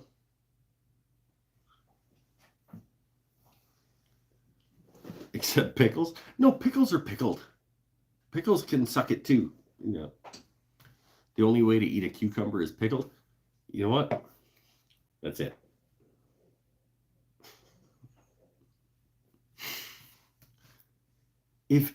If pickling went away, if everybody stopped pickling anything, the world would be a better place.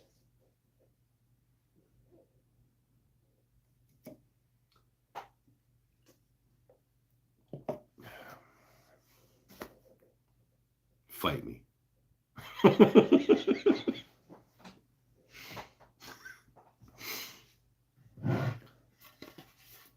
I have a guitar body, walnut. Oh, I glitched.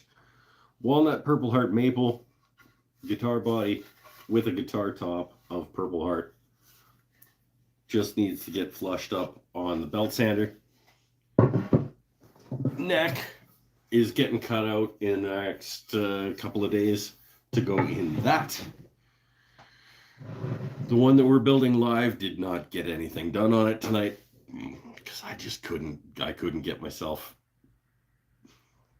I had a day at work, so I just couldn't. But the Big Pickle Industry is not going to sponsor you. Was it Clausen? No sponsorship from Clausen or whatever.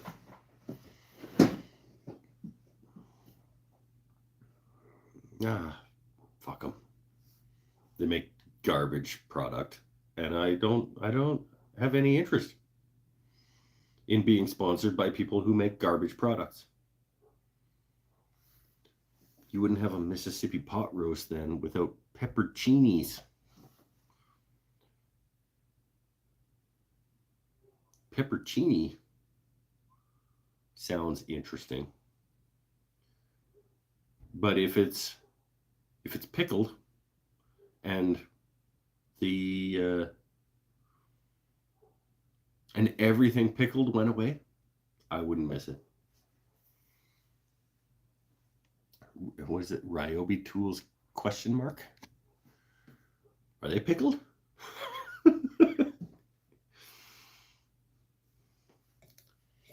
The sauerkraut of power tools. It looks like it, doesn't it? Right, there's like Ryobi tools are just fine for where they sit in the marketplace. My first ever power tool was a Ryobi 10-inch double bevel miter saw. It's what got me into woodworking. It's what built this shop. Because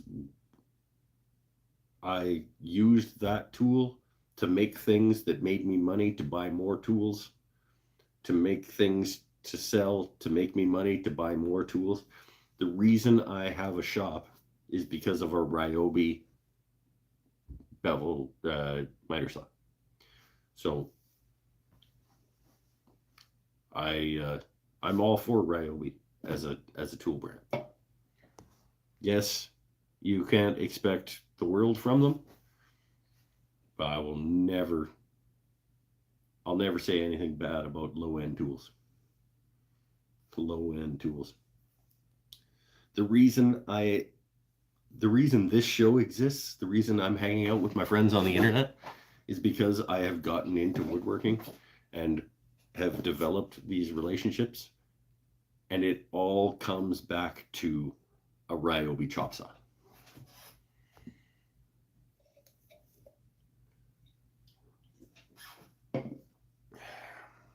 Eric Habakabaka, love my Bosch Pro tools. Yeah, absolutely. Todd Lajeunesse, I have a wall of green tools. Is it you got a wall of Ryobis? It's great. It's great.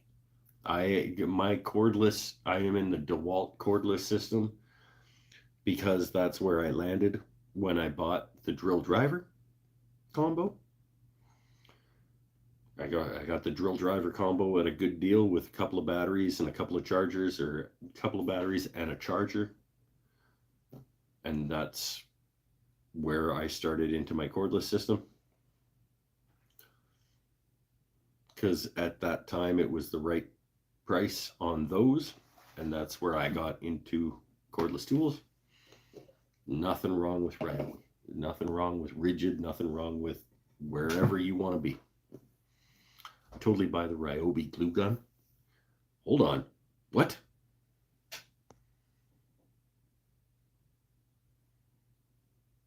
Is there a DeWalt glue gun? Like a hot glue? Like you're talking about the hot glue sticks? Is there a DeWalt one of those? Because that's the battery system I'm in.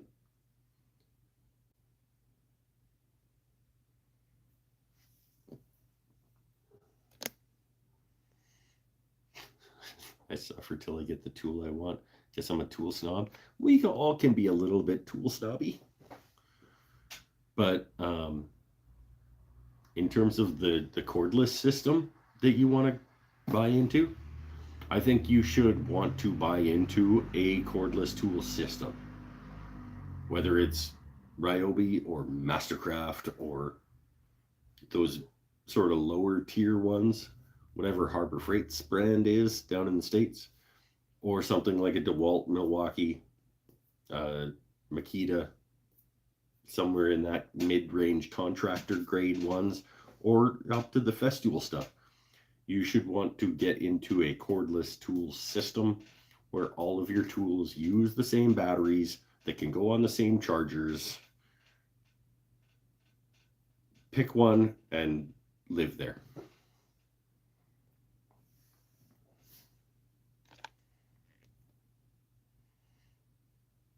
If you're a contractor driving 10,000 screws a week, Ryobi is probably not going to hold up. Yeah. It's like, if you're somebody like me and you're like, my drill is probably just about to die. Like it smells a little bit when I start running it these days. Like it's probably just about done. But I don't use a drill the same way that most people use a drill either. Like I run that drill as a sander sometimes on the lathe, and it's 5 years in ish.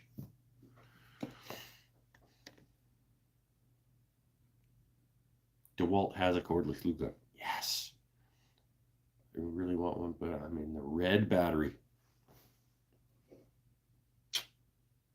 It made the wrong choice. After I just get done saying just make a choice and live there, I'm like, but that one was wrong. I want those old school power tools from the 40s and 50s. That'd be a cool place to live. What MIDI lathe would you guys recommend?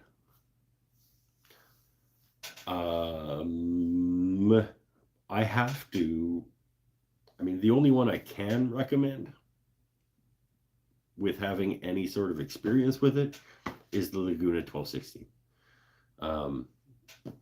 It's the only one that I have any first-hand hands-on experience with. It is a fantastic machine, but I've heard good things about the Jet. What's theirs? The Jet 12 something something. The Rikon 10-780S.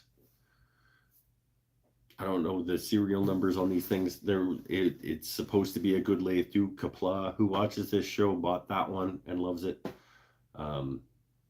Rikon lives in a good place in the price strata in terms of quality proposition for what you get for your money. Jet is apparently really good. I mean, like I said, the 1216 Laguna is where I came down when I was shopping for an upgrade at lathe.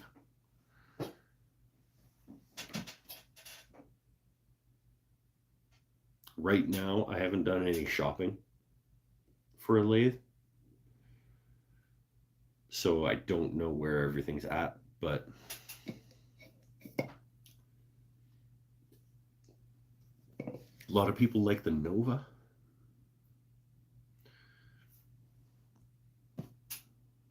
Foot power treadle lathe.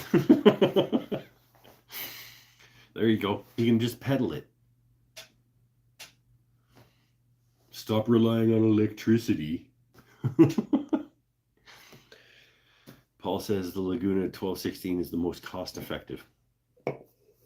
And he did work for did he work at Rockler or Woodcraft? I don't remember, Paul. But he worked at a major American tool retailer. And if that's his thoughts on it, then that's a pretty good recommendation. Rockler for 3 years, yeah. Laguna sounds like the winner. I mean, do a little bit of looking around at prices and things, but I got the 1216 because it was about the same price as the Rikon that I was looking at, but I caught it at a 10% off sale. So I basically got the outboard turning extension for free that month because it was like a month-long thing. So yeah, that's where I came down, because when I was buying, that was the best option that I had in the price range I wanted to spend. If you can find an extra $1,000, maybe there's other options available, but I can't tell you what to spend on a lathe. I can tell you what I was willing to spend on a lathe, and I came in at the 1216. Table's finished. Joel the dude. So what is the new finish on the refinished table, Joel? You stripped all the old finish off it. What is the new finish?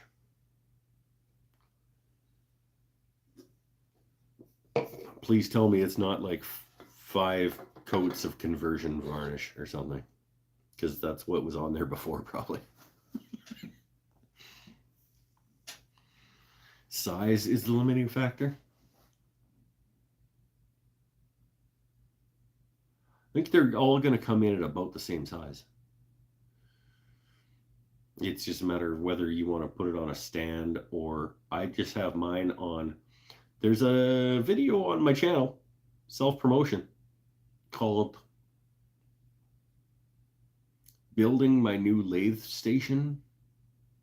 I don't remember what it's exactly called, but it was like repurposing an old set of drawers into the lathe station in preparation to bring the lathe into the shop, because I needed to have it on top of storage underneath. I couldn't just give that part of my shop over to a lathe on a stand. I needed to have it on drawers. So you can build something to put your lathe on that does double duty in your shop.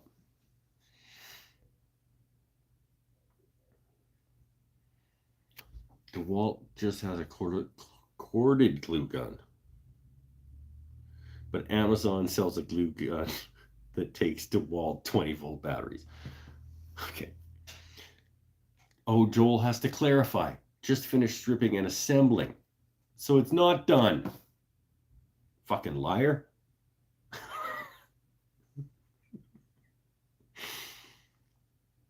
Sorry. Testing a shellac and trying French polishing. You can try French polishing on your... Well, why not? I mean, it was a free table that you were given and you've stripped and now you're starting again.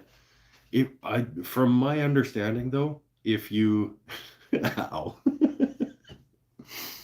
Well, don't be a liar, and then we wouldn't have to have these conversations. Screwing up a French polish apparently looks really bad. So I don't know if my first French polish would be on a table. My first French polish would probably be on like a small trinket box. Because then, I mean, if it looks bad, it can live in the shop and hold screws or hinges or something. Do you want to refinish this thing if you screw up the French polish on it? You've already decided, like, you've already stripped it and got it set up to be finished. I wouldn't want to put myself in a position where I'm going to have to refinish that again if I screw up the finish. I would want to put something on that I know is going to work and be fine and put it into use.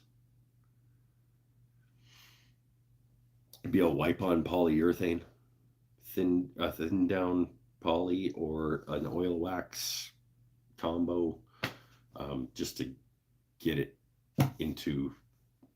Maybe he's better at this than you. Maybe. Just saying, all I can say is what I would do. I'm not saying what he should do. I'm just saying what I would do is I would slap on some wipe-on poly. I'd do 4 coats of wipe-on poly, 10 hours apart, with a scuff sand of 400 in between each one, and I would get myself my table into use. And I would try my first French polish on a small trinket box. Teak oil, yeah, same idea. Basically, teak oil is not teak oil. The branded teak oil stuff, like if you buy Watco teak oil, it's essentially, it might as well be wipe-on polyurethane. It's not teak oil.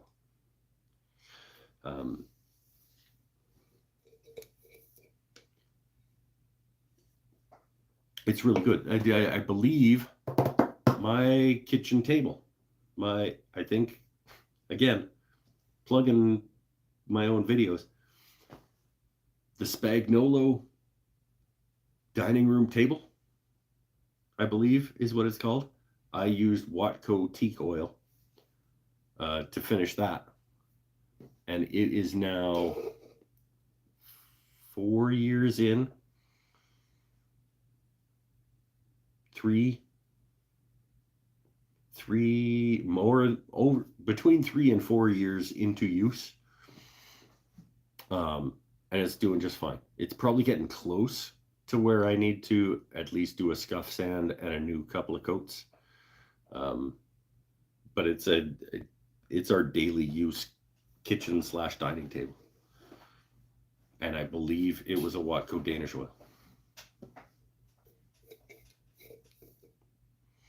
What would you suggest for a finish on bare wood? You're not wrong. Like, the Watco Danish oil is a fine surface. Like, you want to don't think that it's an oil finish. It is a film forming finish as opposed to an oil inside the wood finish. Um, it's a middle ground. It's good finish. There's nothing wrong with it. Alcoholic beverages will leave rings on it. On what? On shellac.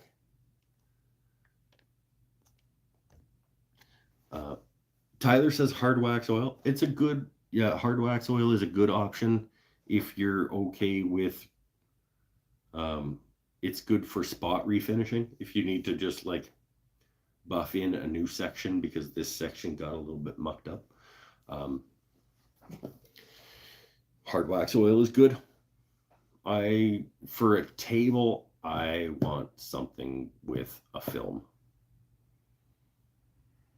Personally, I like the Danish oil idea. I like a wipe-on polyurethane.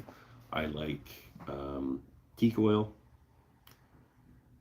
Something with some resin film forming content to it. Danish oil, teak oil, wipe-on poly. Something that'll go with the Watco since I have it. Don't currently have any hard wax oil. Watch the, I don't remember if it was Danish oil or teak oil that I did.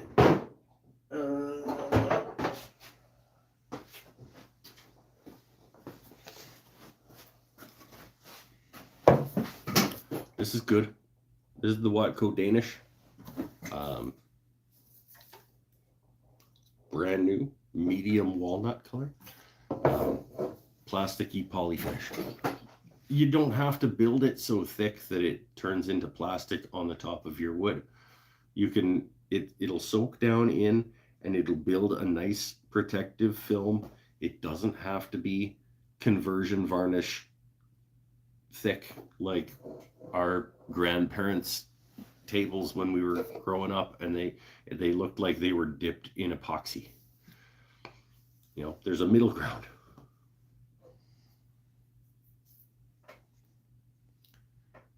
Have you seen the ceramic coating that goes over Rubio? I have not. I can't convince myself to buy Rubio. It's just too expensive. I got this guy right here for 20 bucks. This thing's 20 bucks.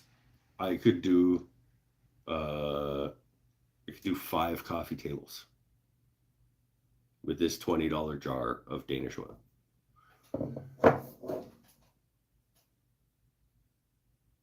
What's the little thing of Rubio like this big?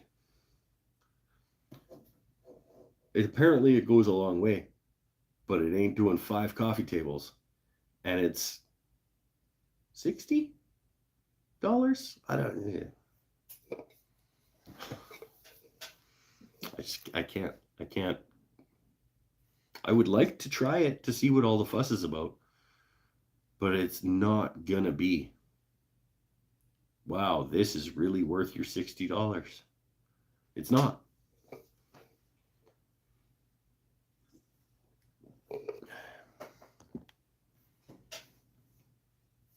I think you could hear good things about Armor Seal. Yeah, Armor Seal is essentially it's a varying degree of this product. Armor Seal is General Finishes version of Minwax wipe-on polyurethane. Danish oil, Watco's Danish oil is Watco's version of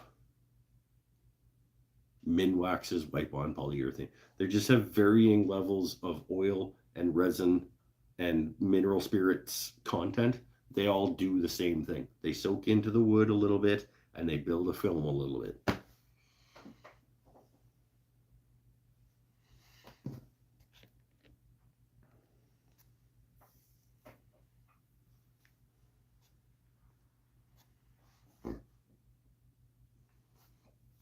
General Finishes makes great stuff. Don't like their milk paints though.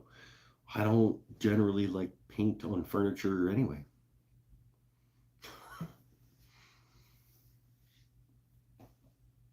The lathe stand furniture is painted, but only because it needed to be to not look shit.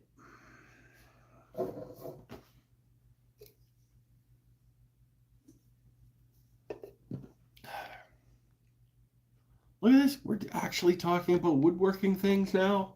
We talked about food. We talked about condiments. We talked about sauerkraut, garbage, pickled anything can go away.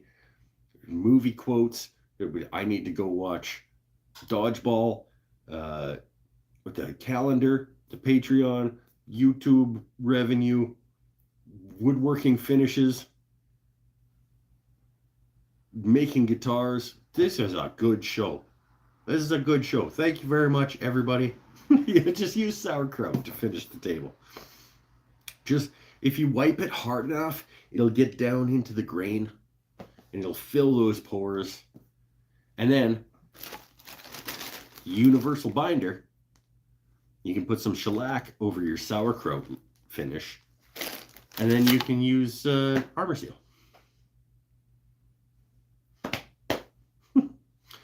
Just an FYI, I tried to send you a super chat just now and it failed. That's weird because you've been able to do that before. YouTube is determined to keep you poor. Yeah, I don't know. I always turn on like,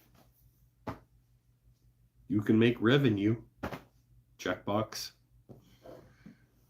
Maybe because I swore a few times or something. I don't know. It doesn't matter. If you want to send me some money, go over to patreon.com/woodenThingsAndStuff. And help me out over there. It's a better value for you anyway.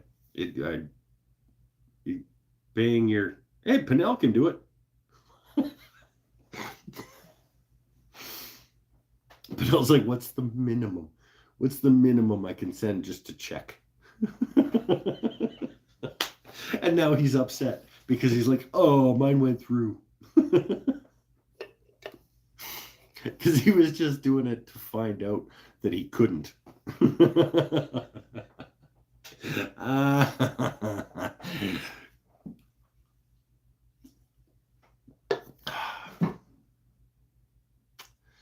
He's like, I wonder what's happening. I'm not going to be able to either, am I?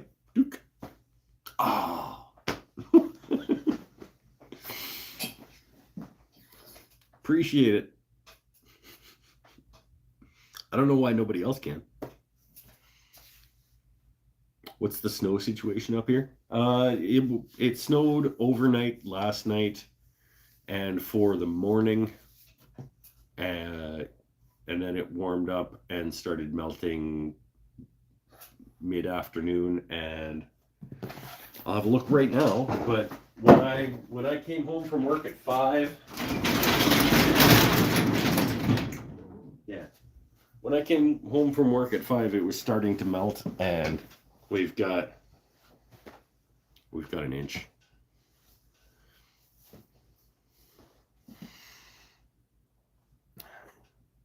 Chris, if he gave back his raise to help his boss.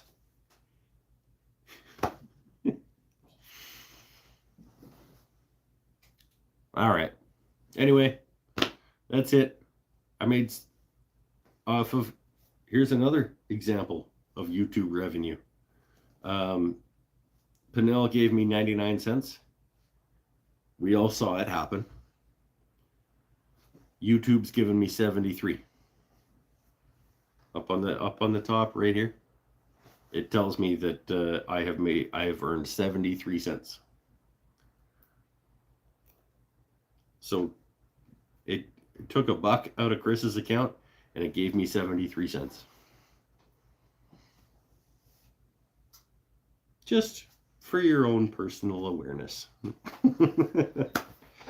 Stay happy, stay healthy, stay safe, everybody. Thank you once again for coming along. Remember, Patreon.com/woodenthings and stuff. And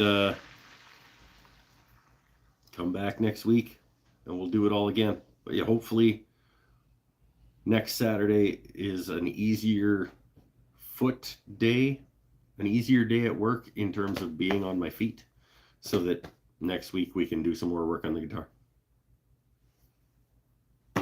Bye for now.